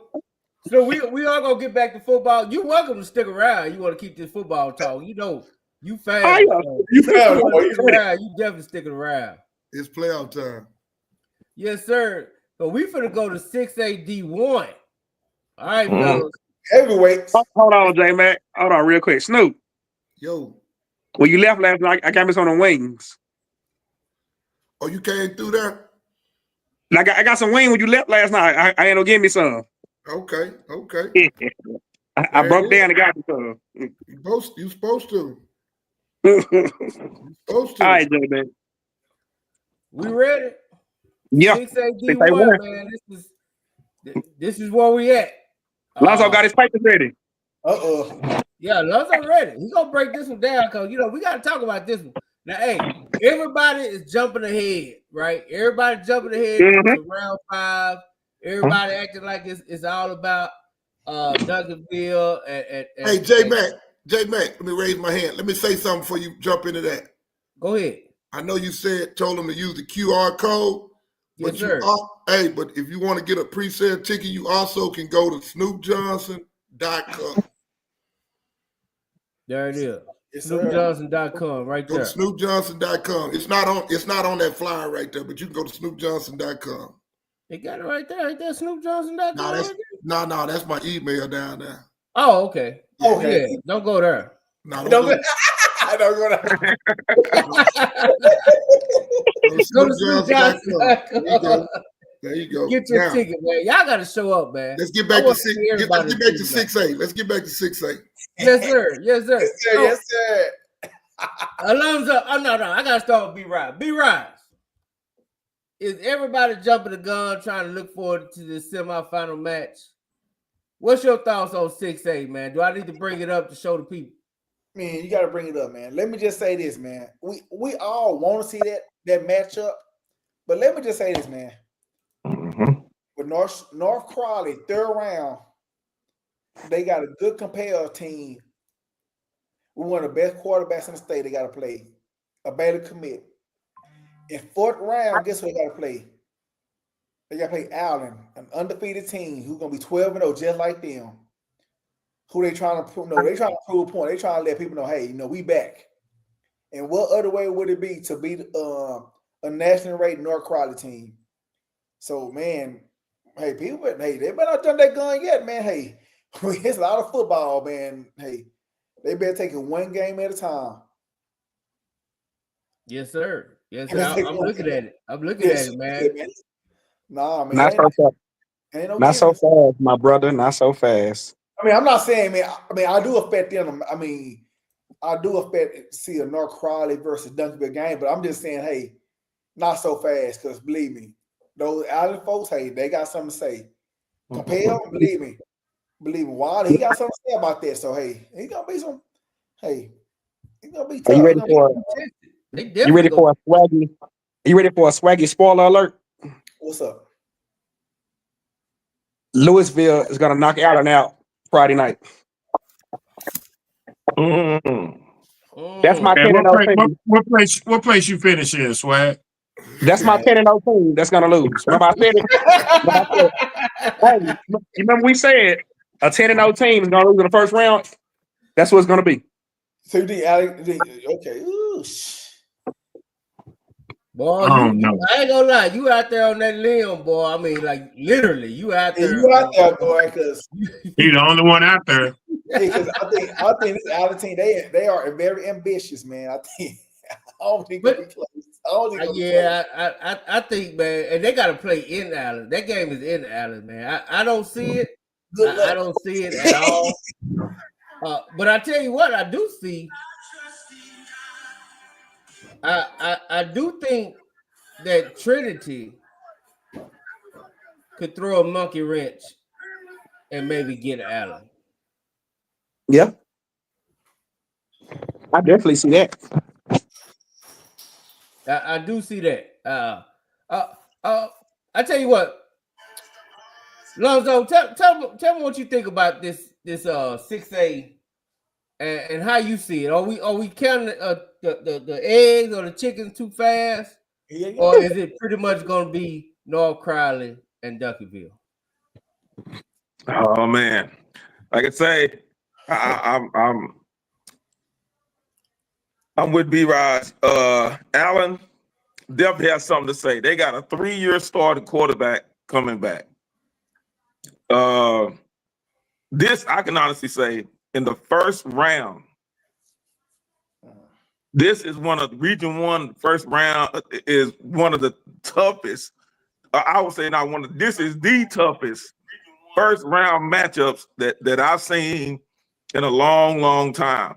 But I really honestly think Allen is going to go deeper. Their defense is better than what people think. And just watching them play in home field advantage, and I put that clip out there, that picture a couple of weeks ago. It's something about having that home field advantage. You know, the touchdowns on touchdowns get called touchdowns in Allen Eagle Stadium. So I think that matchup with Allen, and they get there, that third round is going to be a booger bear. And coming around to that fourth round, I really honestly think Allen's going to have something to say when it's all said and done. This is their year. Allen is back this year. They are. And you think that Prosper has a pretty good squad, and they put Prosper out. The one thing that the team that I do see the matchup is, I don't know. And I like Coach Wiley, but I think Prosper may get Capel. Oh, that may be your surprise. That may be your shocker. Oh wow. Willow, you gonna follow that up? Yeah. So here's what I see. Region 2 for Duncanville don't let me misspeak. There is no easy game on the road to winning a championship. However, there are some places you can come out of that are not as difficult. That's true. And Duncanville has that region. I see Duncanville, regardless of who they playing, are going to be there when it's time to go. When they say this is where this game's supposed to match up at, Duncanville for sure is going to be there. Now, you look at Region 1 and you look at what North Crowley has to go through, they will be extremely battle-tested once they make it to that semifinal game.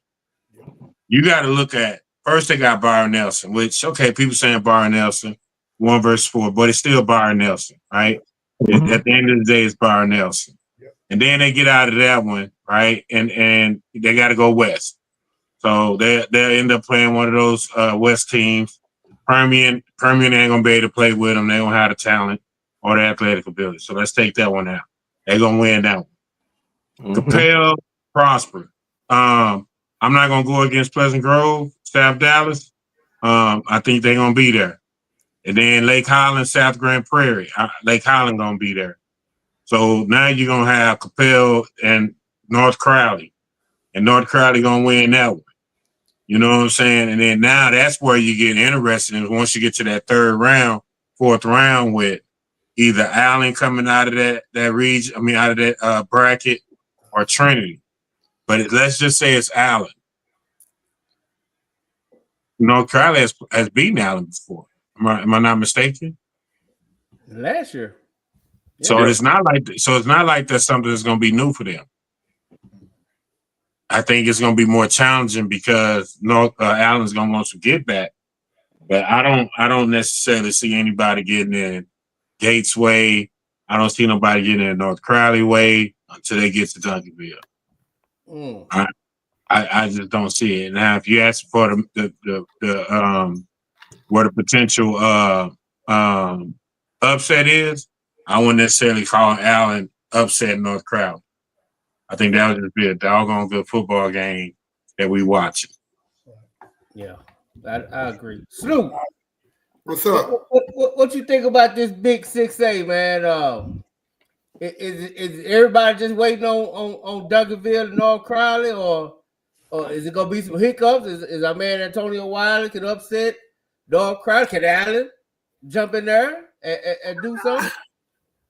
I like Duncanville and North Crowley. I like that. Duncanville and North Crowley. Yeah, I mean, experienced quarterbacks. I mean, maybe if they were starting over at the quarterback position. Experienced quarterbacks, tradition, culture. The main thing is culture. You know, my man over there at North Crowley, Coach Gates, he built with the right stuff. You know what I'm saying? He built with the right stuff. You know, I mean, it's one thing, you know, some people get on these shows or get on they get on the radio or whatever and say the right stuff, but you watch his kids. I watched his kids against Lancaster early in the year. You know, I mean, I actually watched them and I was like, I left there saying, dang, you know, like they ain't even as big as you think they will be. You know, like I called Bam and I was like, Bam, you know, like North Crowley ain't bigger than y'all, you know. But I did. I mean, I called him. I'm like, dude, I mean, like they got speed, but they play with a will, you know, like they play with a will, you know, a will to get something done. You know, like I mean, you could tell the quarterback is experienced because I mean, like he ain't never shaky out there. You know, I mean, and he got a weapon. He got a couple of weapons. The running back and that receiver. Like nobody can stop that receiver. No, don't seem like not this year. No, No.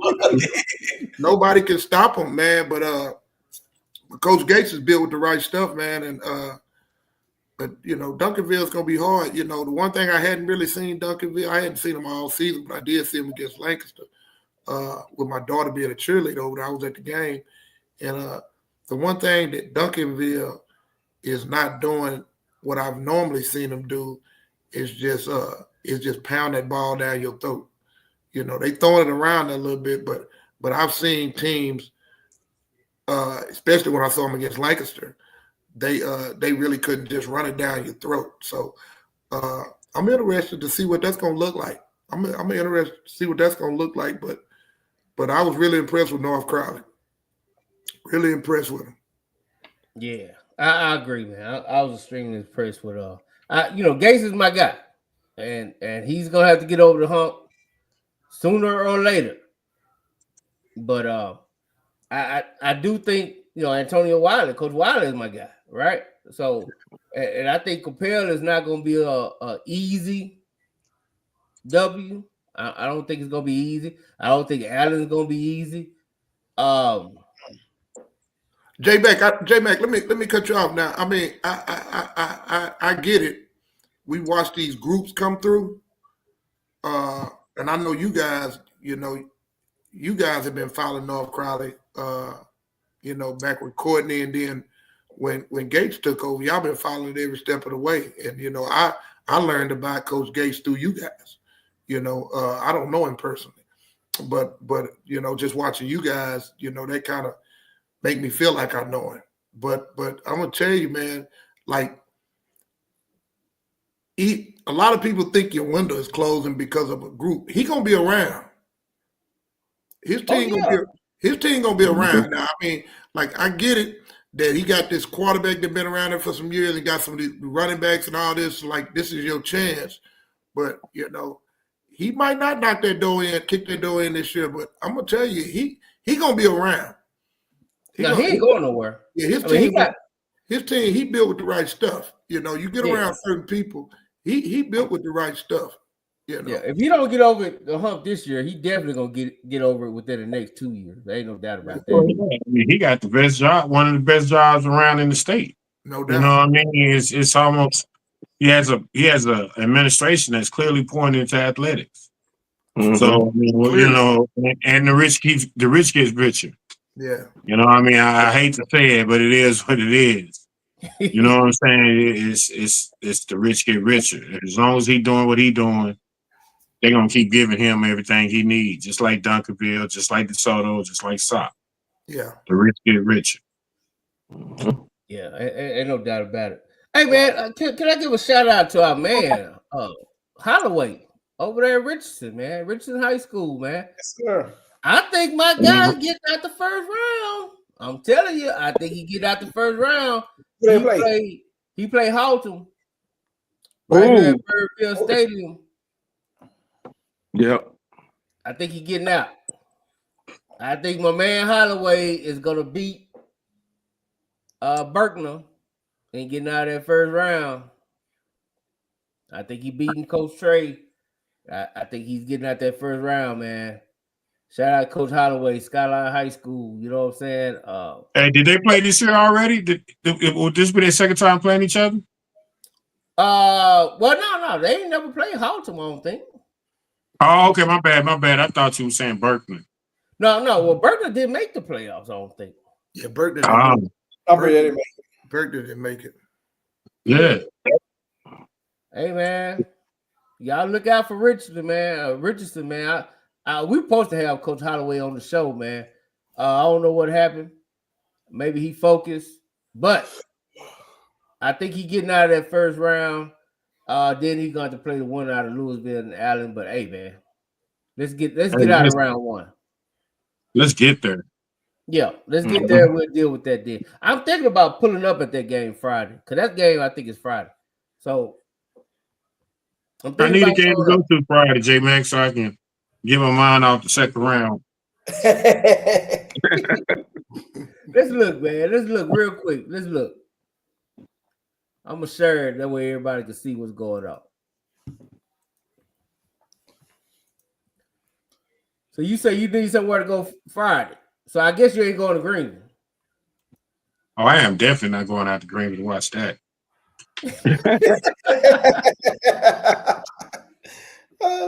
Who at Greenville? Carter. Who they playing? Sulphur Springs. Sulphur Springs. Is that round 2 or 3?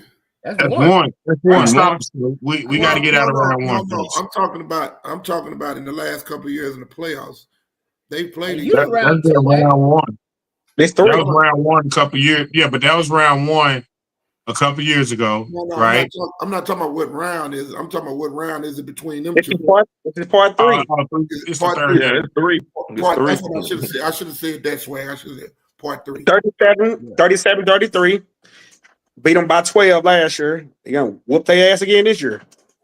Hey, Willow, meet me in Crowley Saturday if you ain't preparing for the second round.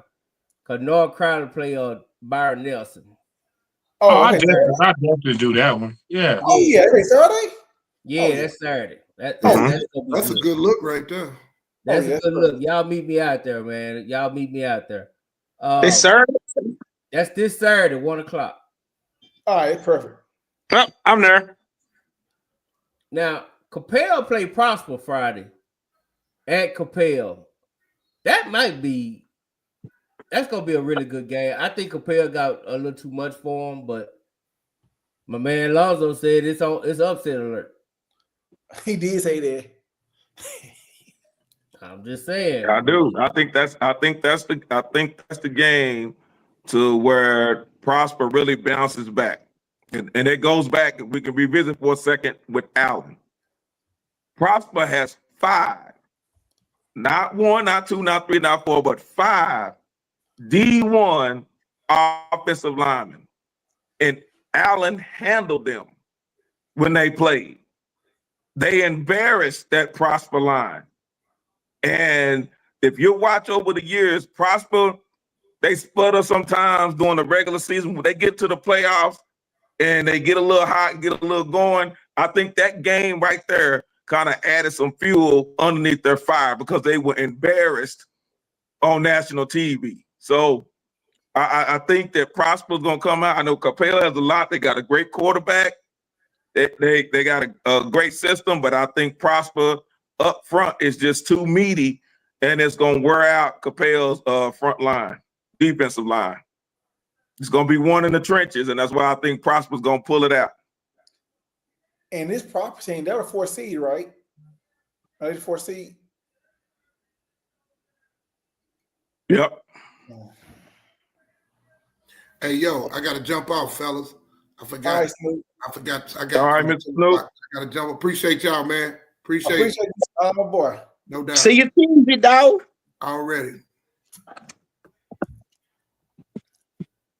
Oh, did we lose J Mac?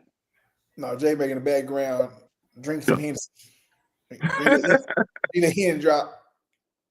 But that's just why I think, because nobody knows better than Coach Steele will about those trenches. And we've talked a lot on this podcast about offensive, but we all know that defense wins championship. Right. Yeah, that's true too. But Alonzo, I talked so good about at the beginning of the season, the offensive line down there at Cedar Hill, and they thoroughly disappointed me. So I clearly don't know what the hell I'm talking about, because when I was talking about that offensive line, I was so excited about their run game and their defensive line and how big and good they look, but they disappointed. Right. Hey, Mike Nick, you need to holler at your boy, man. Call me, man.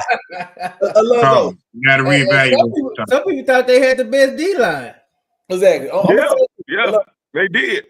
Right. And they learned otherwise. But it goes back again. Think about it.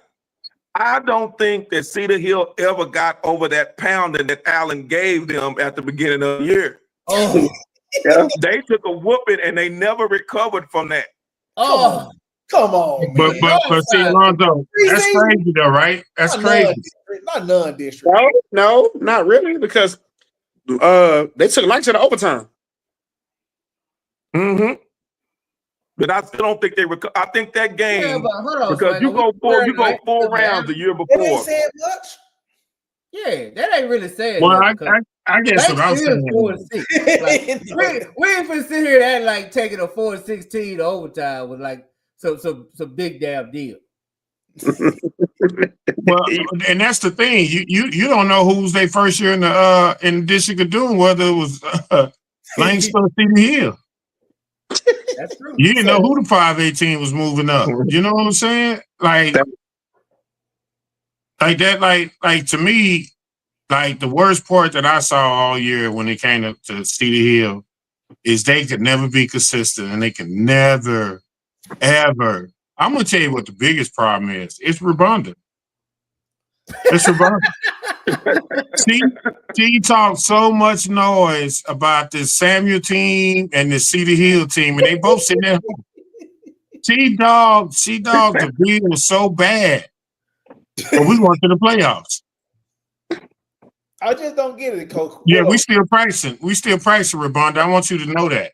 I don't get it, Willow. I love this, Rebond. Don't give him a hard time. Zoe just said Prop got the best O-line. You know, he's seen, but they foresee. He said Cedar Hill got one of the best O-line he done seen. They missed the playoffs. So some ain't adding up. I know I ain't adding up. I know I ain't adding up, B-Rise. I know I don't know nothing. Y'all talk all that noise about me what I said about Watson Hatcher D-line, but all I know is they haven't practiced tomorrow. Yeah. They do. Yeah.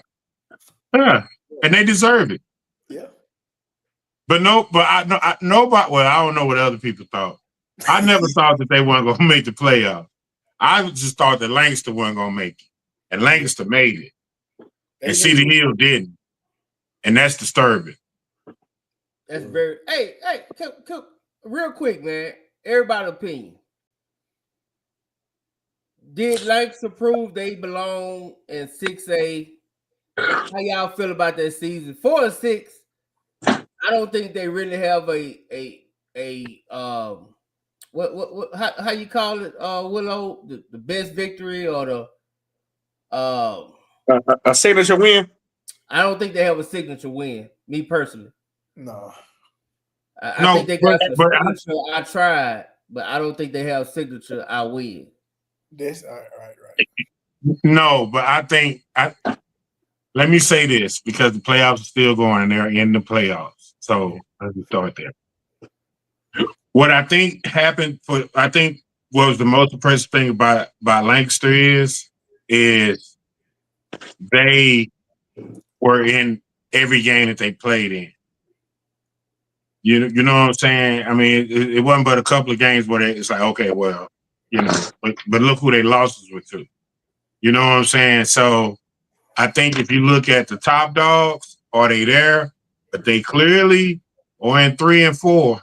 You know what I mean? And for them moving up, I thought they had a good year. I don't think this is a bad year. I think this is a year that you would expect a team coming from 5A who had a 4th round run coming to 6A, which is the toughest district in 6A, and still make the playoffs. I think that's outstanding for them. Right. What y'all think? B-Rod? I just think they went 4-6. Their signature win this year, I'm gonna say, was against Cedar Hill, a team who didn't make the playoffs. But at the same time, I know, but no. But I would say this though: at the beginning of the year, even now, we have always said this is the toughest district in the country, right? So we not for to renege on what we how we feel now. So by them making the playoffs in the toughest district in the country still says a lot. However, do I think they gonna make a run? No. But by them making the playoffs, hey, that is a good thing. Well, my take is this. They did the same exact thing they did last year. They was in the damn 5A district of Doom last year. With Longview, Forney, and North. Yeah, finished 4th place. They did the same thing. Except this year, it's in the 6A district of Doom. Like Willow said, I think somebody else said it. They there. I don't think that matters. They there. They had by hook or by crook, 4-6, 6 and 4. They're there. Yeah. Do you see them saying DeSoto in the 4th round again? Or they the City Hill of last year? Can they make that run? Shit. No, because they won't be Longview. If they get the 2nd round, I'm just keeping it real. Not this time. You know what's where I don't think they making the past this Parker Heights team out of Killeen. I bet they will. I'm gonna tell you why. Damn, not Central Texas team beat them. Oh my god! Because last year we said Cedar Hill gonna get beat down by nobody said that. Nobody said that. No, we just we just said nobody said that. Okay, correction. Y'all didn't say it, but others said it, and City Hill beat the brakes off them. I don't think teams down there in that region can hang with us, no matter what seed we is. Our 4th place right now will be their 1st place if it was the role reverse. So I don't think the Centex can play with us. Nobody down here. So I think Lancaster does beat Harker Heights, but I think Lancaster season is going to come down to next week against Longview, and we all know Longview is looking at chops to get to Lancaster. They can't wait. But they can't. This is why I say this way. Them Lobos in the woods right now, tongue out, walking around saying, "We tiger hunting." They looking for you, Swaggy. They look for you. You're right. So they got to go down there and play that team, right? No. That game would be. They probably they right. They're going to Killeen. So they got to go to Killeen, and they're going to Killeen. They play in the 1st round. They play in the district winner of that district, right? Mm-hmm. They're going to Killeen. What you think, Reverend Tucker? There you go. They want it done. I think Lancaster wins round 1 in a close one, and then it's over round 2. Longview is on a mission. Like I said, they looking for what happened last year, and it's just amazing to me how Longview could lose Tatum, just like Willis lost their star quarterback. It's like when they graduate, this Longview team to me looks better than they did last year when they had Tatum. Yeah. So I see that round 2. That's when the season ends for Lancaster. I think they get past round 1 in a close one. It's gonna be a dogfight, but I think the District of Doom has groomed Lancaster to win a close one like that, and just the teams that they played, like North Crowley, that they played in pre-district, to get them out of round one. But I don't see them getting past Longview. Hey, so I want y'all to tell me what y'all think. My theory is I think this Lakers team is worn down. I think they all went 10 weeks of hell. Man, I just think, like I've been saying all year, I think Lancaster is has probably one of the best talented teams in the state. But man, they're not the play calling is awful. We can't keep saying that. We can't keep saying that. I don't even want to blame it on that. I really think I watched the last few games of the season. I did. And I really think that from the pre-district all the way through the district to now, like they had nothing for DeSoto. They had nothing. I mean nothing. Like, look at my man. This is my man. Hey man, it's a big difference. Look at my man. Look at my friend. Look at him. He's starting. He's starting on him. Really look like he ain't stuffed the yard. Hey man, he's starting on him, dog. Look at him. He's starting on him. He like he just told somebody challenge. No, he's starting. Look at him. Hell on.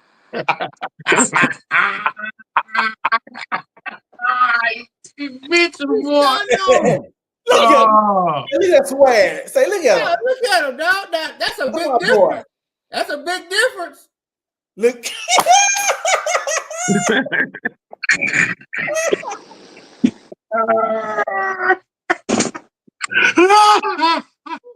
But have a heart attack.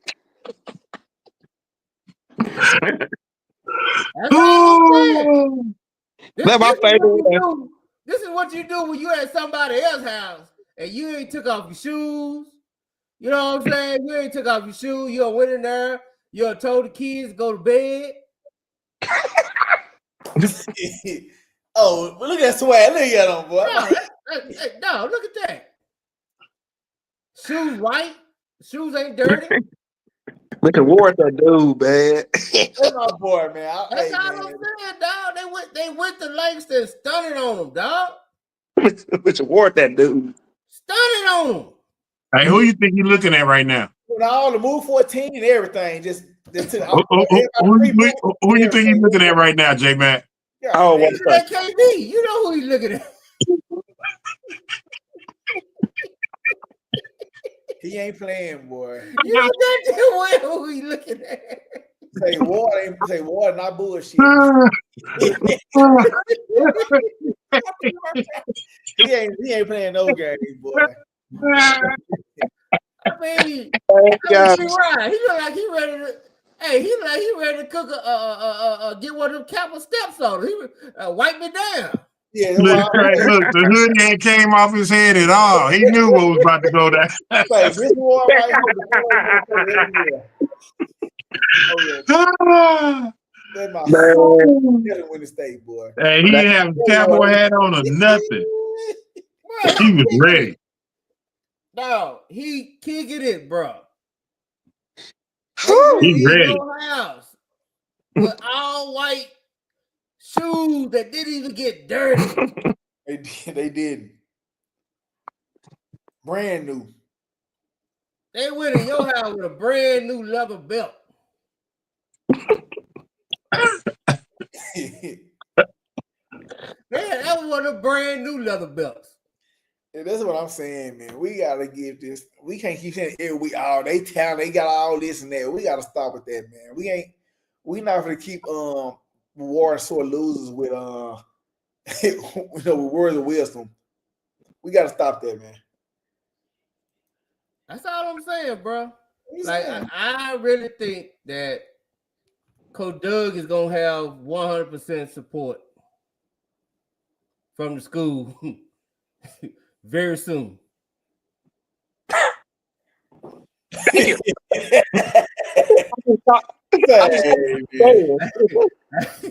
That's all I'm saying.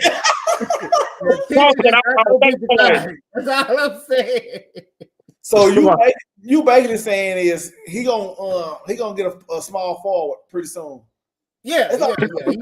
He about to get whatever point small forward. The JV finna be stacked.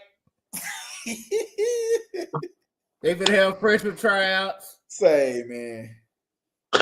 He basically saying they one and done. If he I don't. James is really he feeling some kind of way right now. We couldn't even get him on the show. James do kind of bad. We need to send James a link. James, we need to send you the link for you can tell us. He ain't gonna answer, Coach. He ain't gonna answer. He's a very disgruntled Lancaster fan.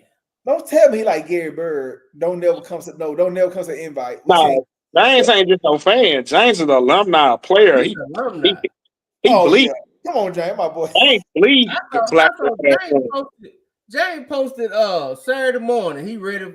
He can't wait for basketball season. He don't got no hope. JP a real one. Say, man. Hey, listen. How many football players on Lancaster football team? I mean, how many basketball players on Lancaster football team? I don't think none. Now varsity. Like I said, the JV and the freshman gonna be popping. Listen, I don't know why y'all tripping, man. Lancaster playing another week. Yeah, they winning it. Yeah. I really don't see them going to Syntex coming back with an L. Like you come back with an L other than Lancaster. I'm gonna be honest. I'm gonna dance. James, you got to answer to some folks thinking. You can't hide behind the screen. James, you got to come on the show and answer some folks. All I'm saying, Willow, is pick start over at playoff time. We start from scratch, Willow. So I'm letting you know you won season, but you didn't win playoffs. So keep the same energy. Yeah, I mean they ain't like us. We this is our third playoff game. I'm talking about we do the picks. So keep the same energy. That's what I'm talking about. So I don't want to hear no one and done. Hey, Willow, y'all get one and done salute either way. Yeah. You get a salute. You get a salute. You good? We ain't mad at you, brother. It's the ones that we expect to go past the first. That they got to get their dads out. You know what I'm saying? But right now, I'm contemplating because I love Nick Ward over at Cedar Hill, and that's my guy. But I feel like I need to channel my energy to him because the people that I channel my energy to, it's because I like them and they end up being successful, like Bam beating Carter for the first time. It was all a Jedi mind trick. It worked. And Paul. So Nick, you need to figure out a way to get your life together, man. I don't know what you got going on. Maybe you need to get up at 5 a.m, watch film all day. Don't leave. Watch film. Be honest with you, Willow. It ain't the coaching, man. Remember they tried to save the coaching when the last coach left. It was supposed to be the coaching when the last coach left. They did. Well, what I'm saying is, J-Mac, after the last coach left, the next coach came in, went on a 4-game run in the playoffs. Yeah, but the last coach went to state. Right, but the same coach that's there now didn't make the playoffs. Yeah. And that's the part that part is what amazes me more than anything, because they do have talent. They do have. But now last week they told us they didn't have no talent. When I asked what was wrong with Cedar Hill, everybody said they ain't got no talent. I didn't say that. I said, I'm going to quote myself. I said they had a talent. And Coach Nick is a great coach. And I said sometimes it's just not a good fit. I need Somebody give Coach Nick my number. Somebody give Coach Nick my number. Sometimes you got a good coach, great and it's coaches not a don't good miss the fit. playoffs after going 4 rounds. First of all, we can't throw the word great and Nick in the same sentence right now. At all. I just want to say do that. We can't do that. We have to be honest with our guy. And that's where we be getting in trouble because we don't want to hold our friends accountable for the type of product that they putting out there on the field. They can't do that. I just want to say real quick to my brothers, I love y'all. Hope y'all have a blessed day tomorrow. But Call of Duty is calling me. I gotta go. All right, man. What's going on, man? We'll holler at you. You had to get that announcement. Yeah, you should just got off the phone like B. Rise. Yeah, Hang you up. like me just Yeah. Matter of fact, where Lamar at? Lamar, come on down, man. We got to get. We're gonna do Division 2 before we get out of here. So come on in, man. You be our Division 2 guest. But while he's coming in though, I got a question for Coach Stillwell. Good. So are you saying that it was luck that they went 4 rounds last year, or is this an anomaly? What's going on this year? I think it was a little bit of both. I think the part of last year is nobody knew who they were, right? So nobody had a chance to really game plan for them once they got hot. You know what I'm saying? Towards the end of the year. So I think a lot of people now saw them. I think the expectation exceeded the preparation. I don't think they prepared in a way that matches their expectations. And you can see it week in and week out. You cannot continually to make those mistakes and think you're gonna be able to beat good teams. You know what I'm saying? They played a schedule that was in their favor. They had a favorable schedule. You know what I mean? You knew that you was going to have to take that shot against Lancaster. You knew you was going to take that shot against Waxahachie. Like, we was going into this season saying the people who had the best chance of beating Soto and Lancaster was Cedar Hill. Like I'm egregious in most my statements.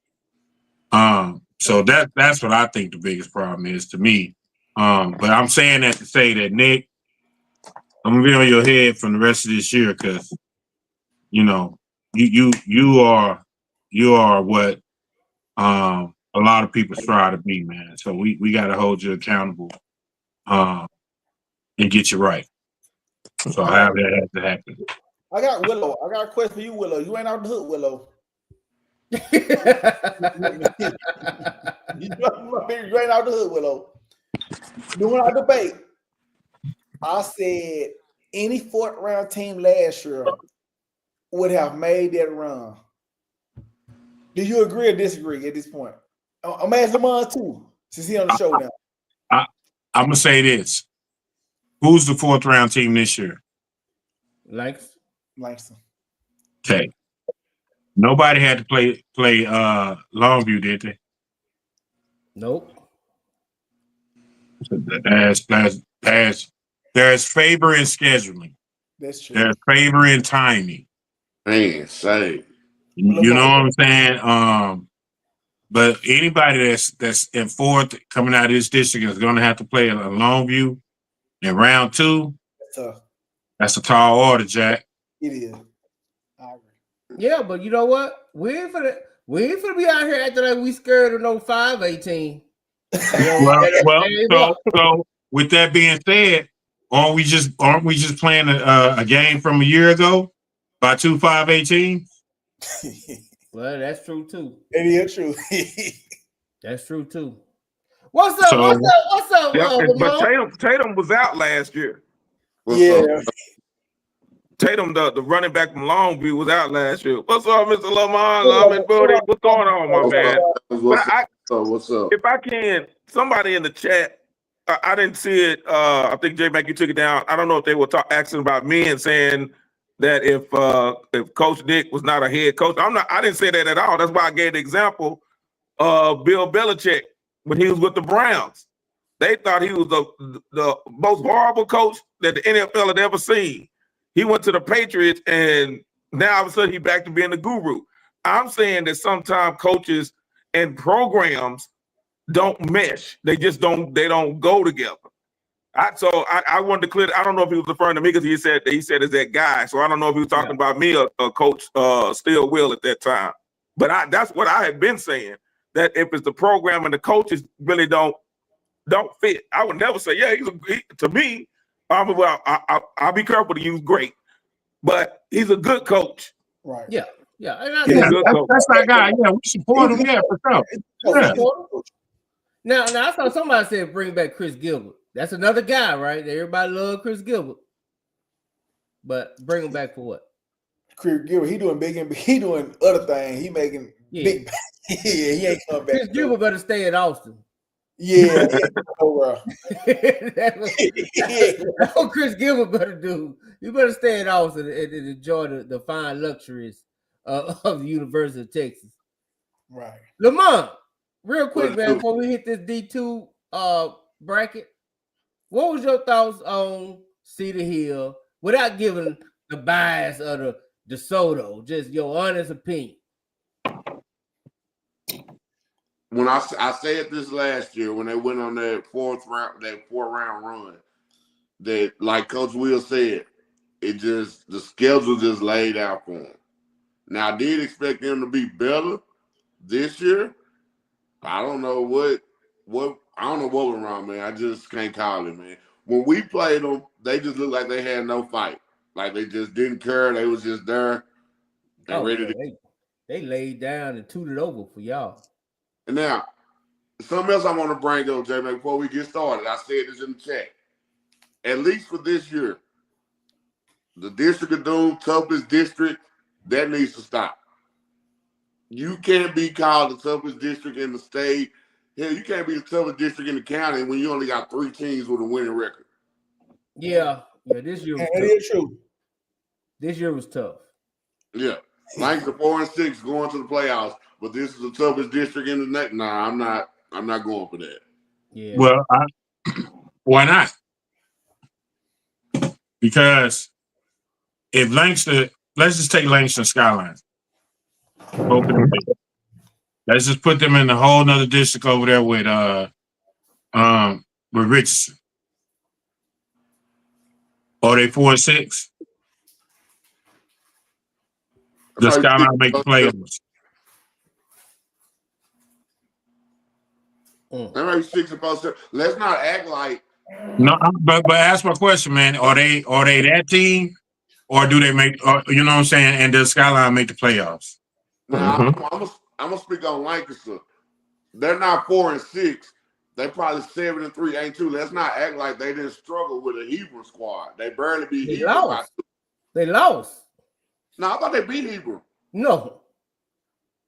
So all their district wins came against the 2 Mesquite schools, Skyline, and Cedar Hill. All school with losing record.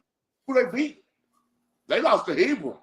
All right, but what I'm saying is, guys, if you take that team and put them in another district, are they 4-6?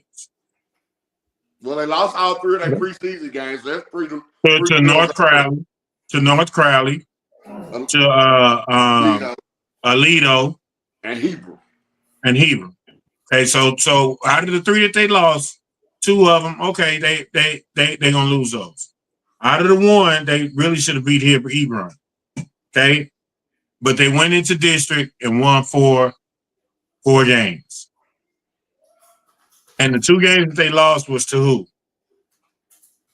Duncanville, DeSoto, and who else? Waxahachie. Okay. Those 3 losses against a Richardson team. So a Richardson Berkner, a Richardson Pierce. I mean, I don't know. I'm just saying whatever that Lake Highlands district is. Mm-hmm. Right? I'm just throwing that one out there for an example.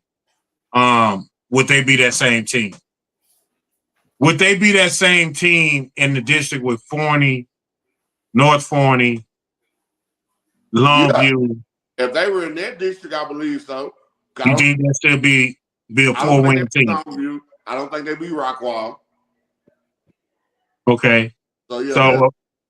So that's my point. My point is that for a Lancaster team, you can put them anywhere else, and they will win more games. They will win more games. In that district, you got two teams that are state champions. Two teams. Two. And then they fourth place team last year went to the fourth round. So to me, whenever you have the two best teams in the whole state in one district, it's going to make everybody else better. I still think they're the district of doom. And I think it's even more apparent now because a team like Lancaster, like Skyline, clearly in another district makes the playoffs. We all would agree with that, right? If Skyline is in that Garden district, they winning every year. If they was in any other district other than this district, would they win it? Yeah. I mean, would they be going to the playoffs? Yeah, they in the Garden district. Yeah, they definitely going to playoffs. So I think that district is hard. It's hard, and I think you don't know how hard it is until you get to the playoffs. But my thing on the is, Coach Will, okay, I get that. The district is hard, but look at all these other Skyline. Who did they beat in the preseason? I don't know who they beat. Who they beat? Crowley? But what I'm saying, what was their final record, J-Mac? Who? 4-6. 4-6. No. So let's take Cedar Hill out. Let's take Skyline off their schedule. I mean, let's take DeSoto off their schedule. Let's take Duncanville off their schedule. Let's take Waxahachie off their schedule. Just those top three. Just the top four. So Lancaster off their schedule. And put them in that district in Garland. Or put them in that district with South Grand Prairie and all them people. Is South Grand Prairie 5 or 6? District. Yeah, that's the Arlington district. Yeah, put them in that Arlington district. They would be one of the top 4 teams in that district. So I think people. I think you're saying that now, Lamont, because DeSoto been taking it on the chin lately. The only school to beat us in the district don't beat us, okay, but we still handled everybody else. Not everybody else. Who did we handle? Huh? Who did we handle in the district? Oh, I thought you said outside. I thought you said anybody else that's in general. No, I'm talking district. Strictly in the district. Y'all handle y'all. Y'all can get out y'all way. What you mean by that? Meaning DeSoto's gonna have to figure out how to beat DeSoto to go on this run. That's not. I don't even want to get. Never mind. I don't want to get on DeSoto. I don't need Pastor Tuscan saying all I talk about is DeSoto. Well, we know your vocabulary is bigger than DeSoto. You got a little Ferris in your vocabulary, so let's talk about that. Let's go to J Mac. Let's go to pull up the graphics, Jamie. There you go. Here we go. Let's look at it, man. Hey, first question, man. Do my man Coach Lynn, man, and Crowley. My homies out there, Coach McHugh, you know what I'm saying? All the Crowley homies, man. Are they getting out the first round? Are they gonna beat Justin Northwest? I think so. I think they can beat Northwest. Me too. Mm-hmm. But like that Nelson Northwest district, all that, they're not as tough as last year. They were pretty decent. I don't see it this year. Yeah. So if they could beat them, I'm thinking they better beat these two West Texas teams. Like if you don't beat them, don't come home. just stay out in West Texas until it's time for next year. So they could be practicing Thanksgiving week. That's what I'm looking at. Yeah, I'm sorry, J-Man, go ahead. I'm sorry, I'm talking out loud. My bad. No, I'm saying a third round Thanksgiving weekend matchup with probably Denton Guy. Looking at this, I'll say McKinney. You think McKinney and Crowley beats McKinney? McKinney over Geyer? Geyer is not looking like Geyer this year. I keep telling folks that quarterback that Geyer has is overrated. He is overrated. Man. Just check out some of them Geyer highlights, man. He's not. He's not Jackson Arnold, which no one is Jackson Arnold, but he's not. He's not. Geyer is not Geyer. Damn. Okay. Because look at the teams Geyer lost to this year. Of course, they're going to lose to Capel, but then they lost to a young Louisville team. This is not Geyer. But not the Geyer we used to. I think McKinney's going to get them. And it'll be McKinney and Crowley, and Crowley's going to win that game. Hey, didn't Geyer beat Alito this year? Yeah, but Alito wasn't Alito then. Alito was struggling. You look at the games where they were struggling, and then Ron, he's gonna get upset with me. But Alito is playing too many heart attack games. They got to come back at the last minute, and they're gonna get caught slipping with a team, and they think, oh man, there's 2 minutes left. We down by 15. We can come back and win. They have won too many games like that. They've lost too many games like that. So. Hey, Ron, I love you, but that's what's going to trip up Alito. But Geyer, they did beat Alito this year, but Geyer, they do not look the same. They lost a lot over the couple of years. You know, and I don't see it. I don't see Geyer. I don't see them beating McKinney. If they do beat McKinney, Crowley's still going to beat them. Crowley is going to win that round. Like Coach Stillwell said, they're going to get out of the West Texas area, and they're going to come over here and they're going to beat out the winner out of McKinney or Geyer, but I really think it's going to be McKinney. I mean, y'all got y'all rabbit mind. Y'all think Geyer going home first round. Y'all got y'all rabbit ass mind. Y'all think Geyer going home first round. That's what I was thinking. No,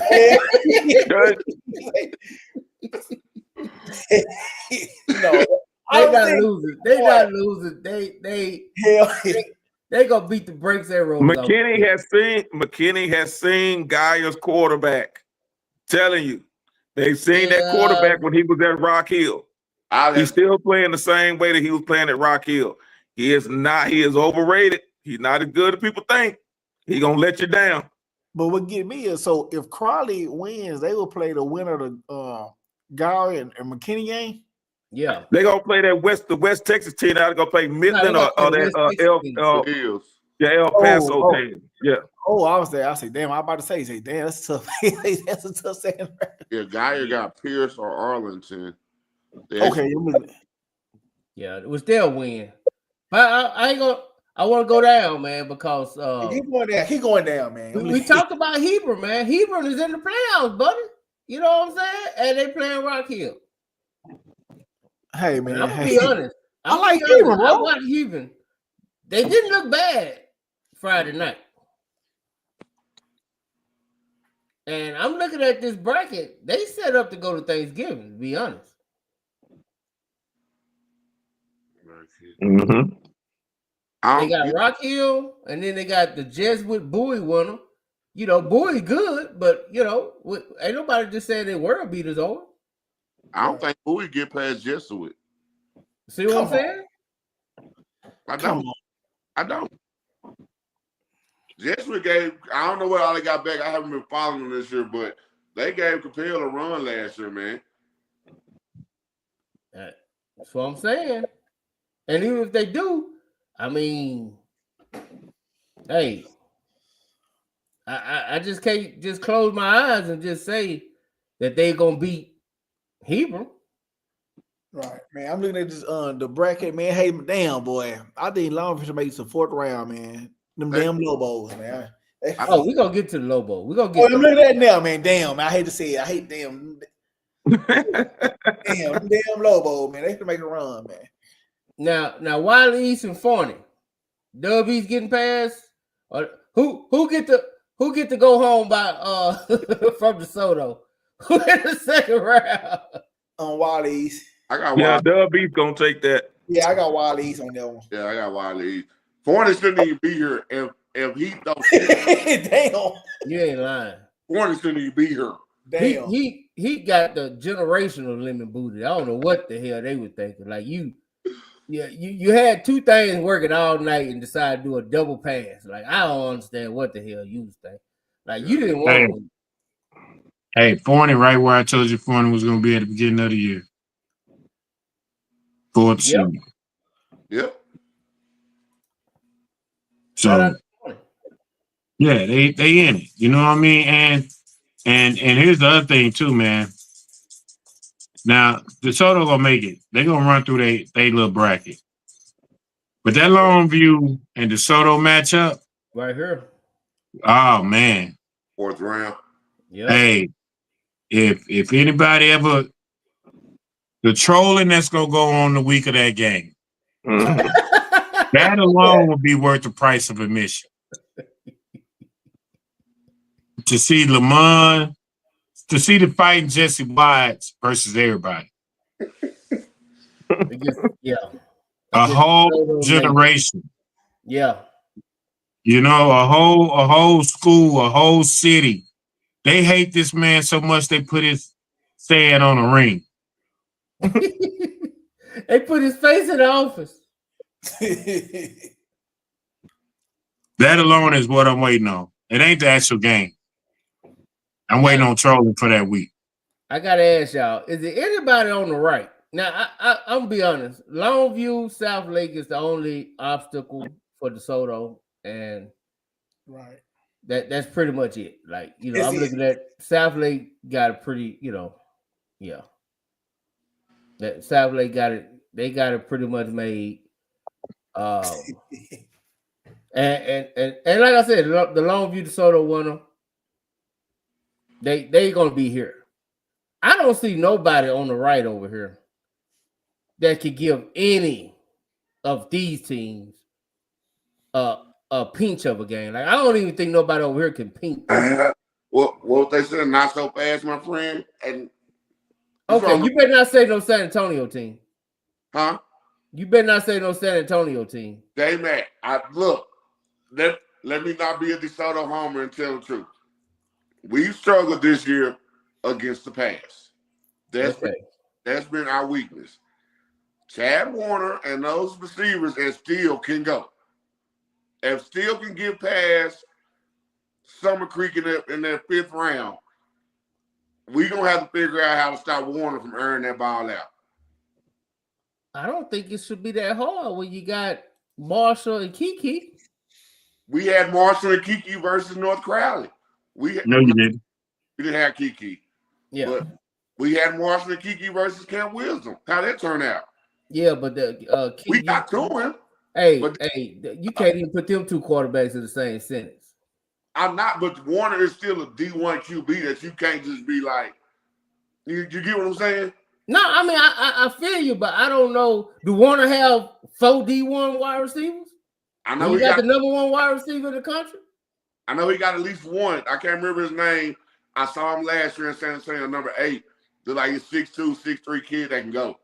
Now, what was the score when y'all beat them last year? We didn't play Steele. Who did you see Steele play? We played in the triple header Thanksgiving weekend. Right. Who did they play? Was it Lake Travis? No, maybe Brenham. I think Brenham. I think Willis might be, but no, Willis is on the Region 2 side, eh? Yeah. No, we see Willis Thanksgiving weekend again. Yeah. They're on that side. Mm-hmm. Yeah, Willis is on that side. I see that car dealership though making it on the right side. Austin Vandergriff. Think that car dealership gonna have something to say. I can see that too. I was looking at that. I can see the car dealership. I'm gonna tell you now, I don't want to see Summer Creek. After watching Summer Creek against North Shore, we don't. Let's not waste our time. I really think it's out of those two though, Summer Creek or Steele. That's what I think we're gonna get. It hurt everybody that Westlake is in D1 because that was a matchup that everybody was looking forward to seeing. We'll see come out that side. Can we pause right there? Lamont, you said something. I got to go back again. I told y'all the Westlake boys told me this summer. See y'all in AT&T. Yeah, now go ahead, continue. D1. Yeah, now they're going D1 though. It's different now. Because they got to go through Ceta and North Shore to get there, right? Yeah. Hey, fellas. Get 30. All right, I'll let y'all, man. All right, coach. All right, coach. But no, that's our last bracket. I don't see nobody stopping DeSoto. I think Southlake got a shot. I think Longview got a shot. But if they get past that, ain't nobody on the right side of that bracket.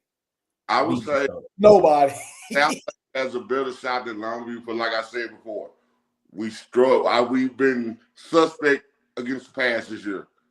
Nobody's going to expect Longview to come out throwing the ball 20, 30, 40 times a game. No. Southlake, we know how they can come out and air the ball out. Right. Yeah. But I tell you what, it's just something different about them Longview Lobos, man. I ain't gonna lie. It's just everybody know they're gonna run the ball and they still able to do it. You know what I'm saying? You wanna know what I think it is? Not too many. We done played 10 games this year, and I don't think I've seen the I formation once. You see what I'm saying? I ain't seen a pullback once. None of it. And they always keep a running back. They keep an eye back. They keep a tailback. Yeah. Mm-hmm. And what's his name? Boosie Washington. Boosie. Yeah, they always got a joker named Boosie. No, he cool, man. And he good. I'll be honest, he good. So, but I still, out of all the champions, I think DeSoto or Lido's probably got the best path to getting it. We'll just see. Hey, before y'all get out, I got a question. Back to the 5AD2. So nobody mentioned a team that beat PNG this season, or they not? Y'all said a bunch of teams, but nobody mentioned what's in that. Well, no, that's what B. Ryan said. Yeah, I mentioned it. Oh, you mean okay? Lamont, I already said, Lamont, that's really what people is. I realize that's the 5A Division 2 District of Doom. Because Huntsville, y'all heard you talking about Huntsville, though. Now the reason why, listen, Huntsville finished second in their district. Only reason they would have finished third if what's that team who just lost in overtime? Needlerville, yeah. Man, that was a tough district, and the team that finished fifth, they beat Netherlands. So the team that finished fifth place finished 7-3 for the season.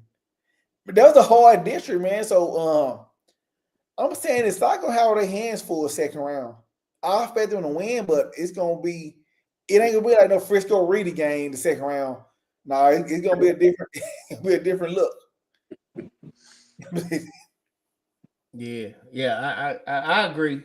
I think they only thing that's gonna be difficult for them is they're gonna have to be on the road. Yeah. And we don't know how they fans gonna travel. So it's probably gonna be echo on that side. Yeah, it's gonna be UIL did them dirty, man. I'll keep saying that. UIL did that slot district did them dirty. This go around, real dirty. I'm asking their fans again. They made you, man. They gonna cancel you. I can't worry about that. All I'm saying is, don't be mad at me if they travel down there and the band playing and it's just an echo.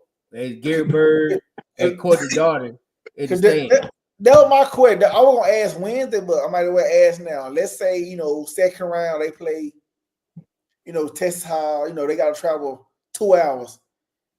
Is that crowd gonna travel with them, or they gonna sit at home and watch? Especially with the other DFW teams still playing. Right, that's what I'm saying. So it's gonna be hard for SOC or just my opinion to match that energy, as far as his fans are concerned, because PNG and Texas High, Huntsville, not Texas High, but Huntsville, they gonna come deep. They gonna bring the whole city out. But with SOC, I don't think that's gonna be the case, because if the game is on YouTube, what's the first thing gonna say? Oh shit, I'm watching on TV. Mm-hmm. They gonna grab some beer. They gonna watch on TV and turn it into a house party. You ain't lying. Let's be real, bro. I mean, what it is. And No, really, that's I mean, and they need fans. I know I might go if it's not too far, man, because they gonna need some fans, man, because they gonna come deep. They gonna come. If it's PNG, I can see them carpooling to get down there just because they want to get that taste out their mouth from last year. So I can see it. It's fourth round, but we got to worry about second round. That Huntsville game, and I know given that PNG beat them by a field goal. But so PNG had like 4 or 5 district games where they was like in dog fights. I mean, like 1-score games. Their district was pretty hard, you know what I'm saying? And they beat this Huntsville team by like a field goal or something at home. So that's what I'm saying. Soccer's gonna have a hard game. Hey, we can rent the buses. We need people in them. Yeah, that's the whole point. If people gonna get in them, you know what I'm saying? Or everybody go meet up at somebody's house and bring the wings and fries and cold drinks and watch it on the 75-inch or the 80-inch or whatever.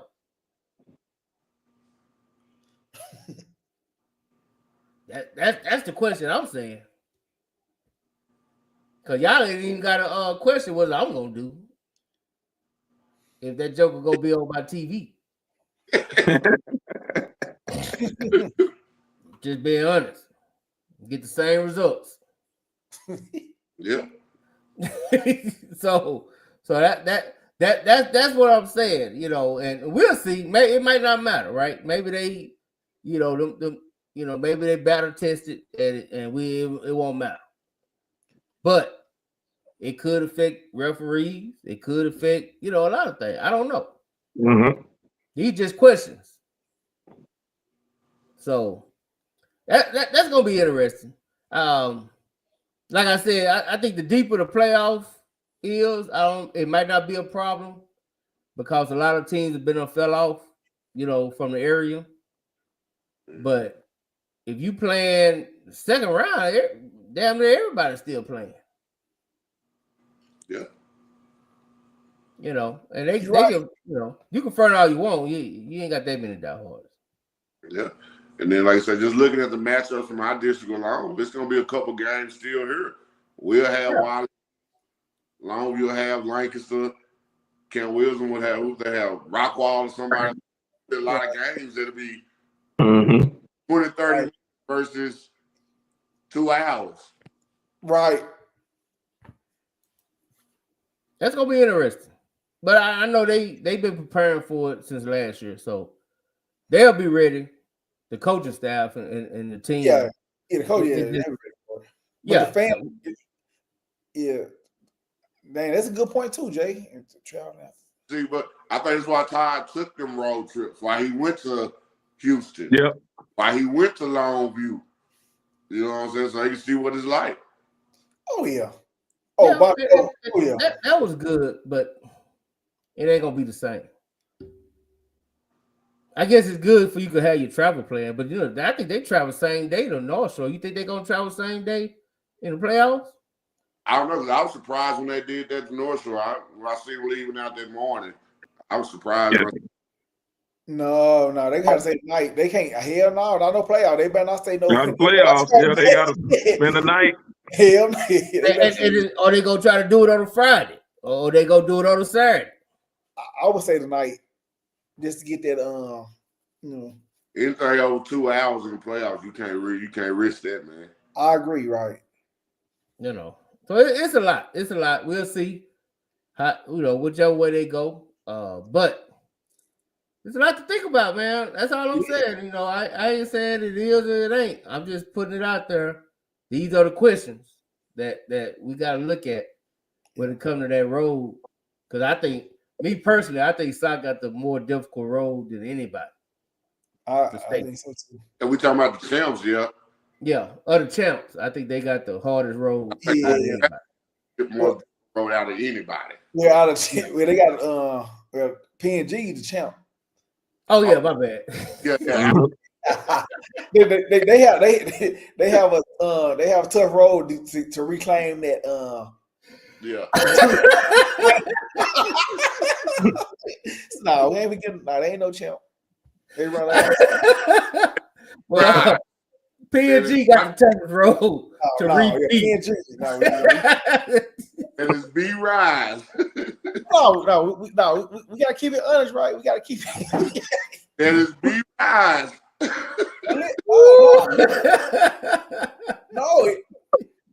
No, but you ain't lying. So hey, you just tell the truth. You just tell the truth. Anyway, man. Hey, this has been fun, man. But we hit those 3 hours, so it's time to get up out of chill.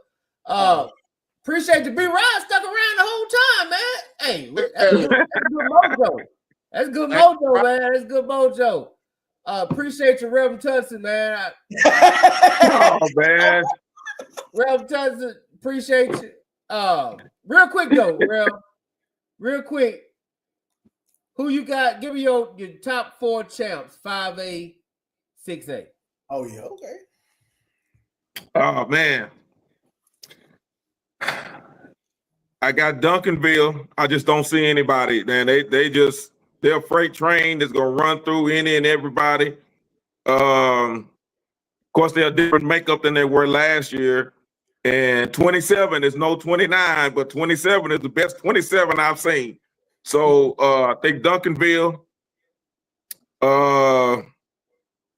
Man, if DeSoto could stop the wheel route, DeSoto will be there. My concern is Sock. Sock is my biggest concern. I just, like you said, going down to the Huntsville and then getting back to PNG, because I think PNG has an easier road for that matchup versus Sock, if Sock makes it. So I really think if Sock can get past PNG, if they can get past Huntsville and PNG and they match up again, I think Sock, and I think man, in one, I have to. So you caught me off guard on that one, because that one right there, I'm still kind of, I'm up in the air. Because it's hard to beat a team twice, and Alito would have to come up with against Ryan again, and Ryan was dealing with a lot of internal issues at that time, and I think Ryan gets Alito, and I think Ryan is your state champ in that Division 1 5A. I think that's my 4. Damn. Ooh. You ain't gotta give yours, B Ryan. You know we do our Wednesday. Real quick, you got yours, Lamar, before we get out? Yeah, I'm pretty much riding with Pastor.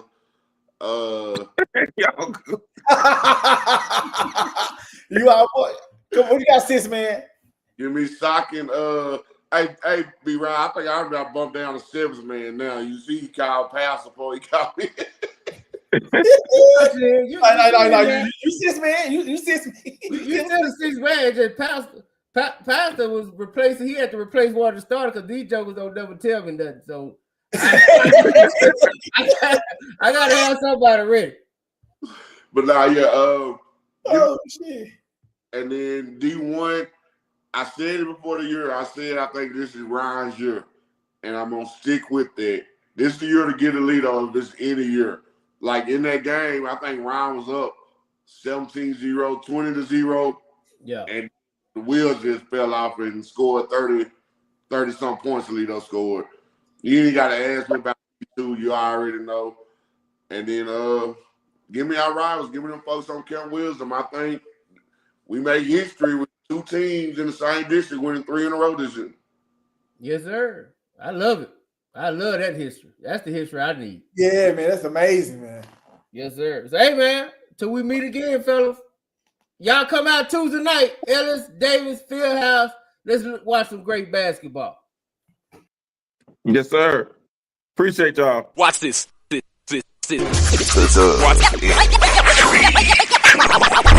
Next, football talk is a big hit. Sunday nights to Wednesday nights, we striking a match cause we lit. Y'all know the name, we call it the dub. On Friday nights, it feel like a club. Getting that VIP treatment on the sideline, they showing us love. Great interviews, go hoods, putting in work, go good. Texas youth and high school talking to page on Facebook, hold up.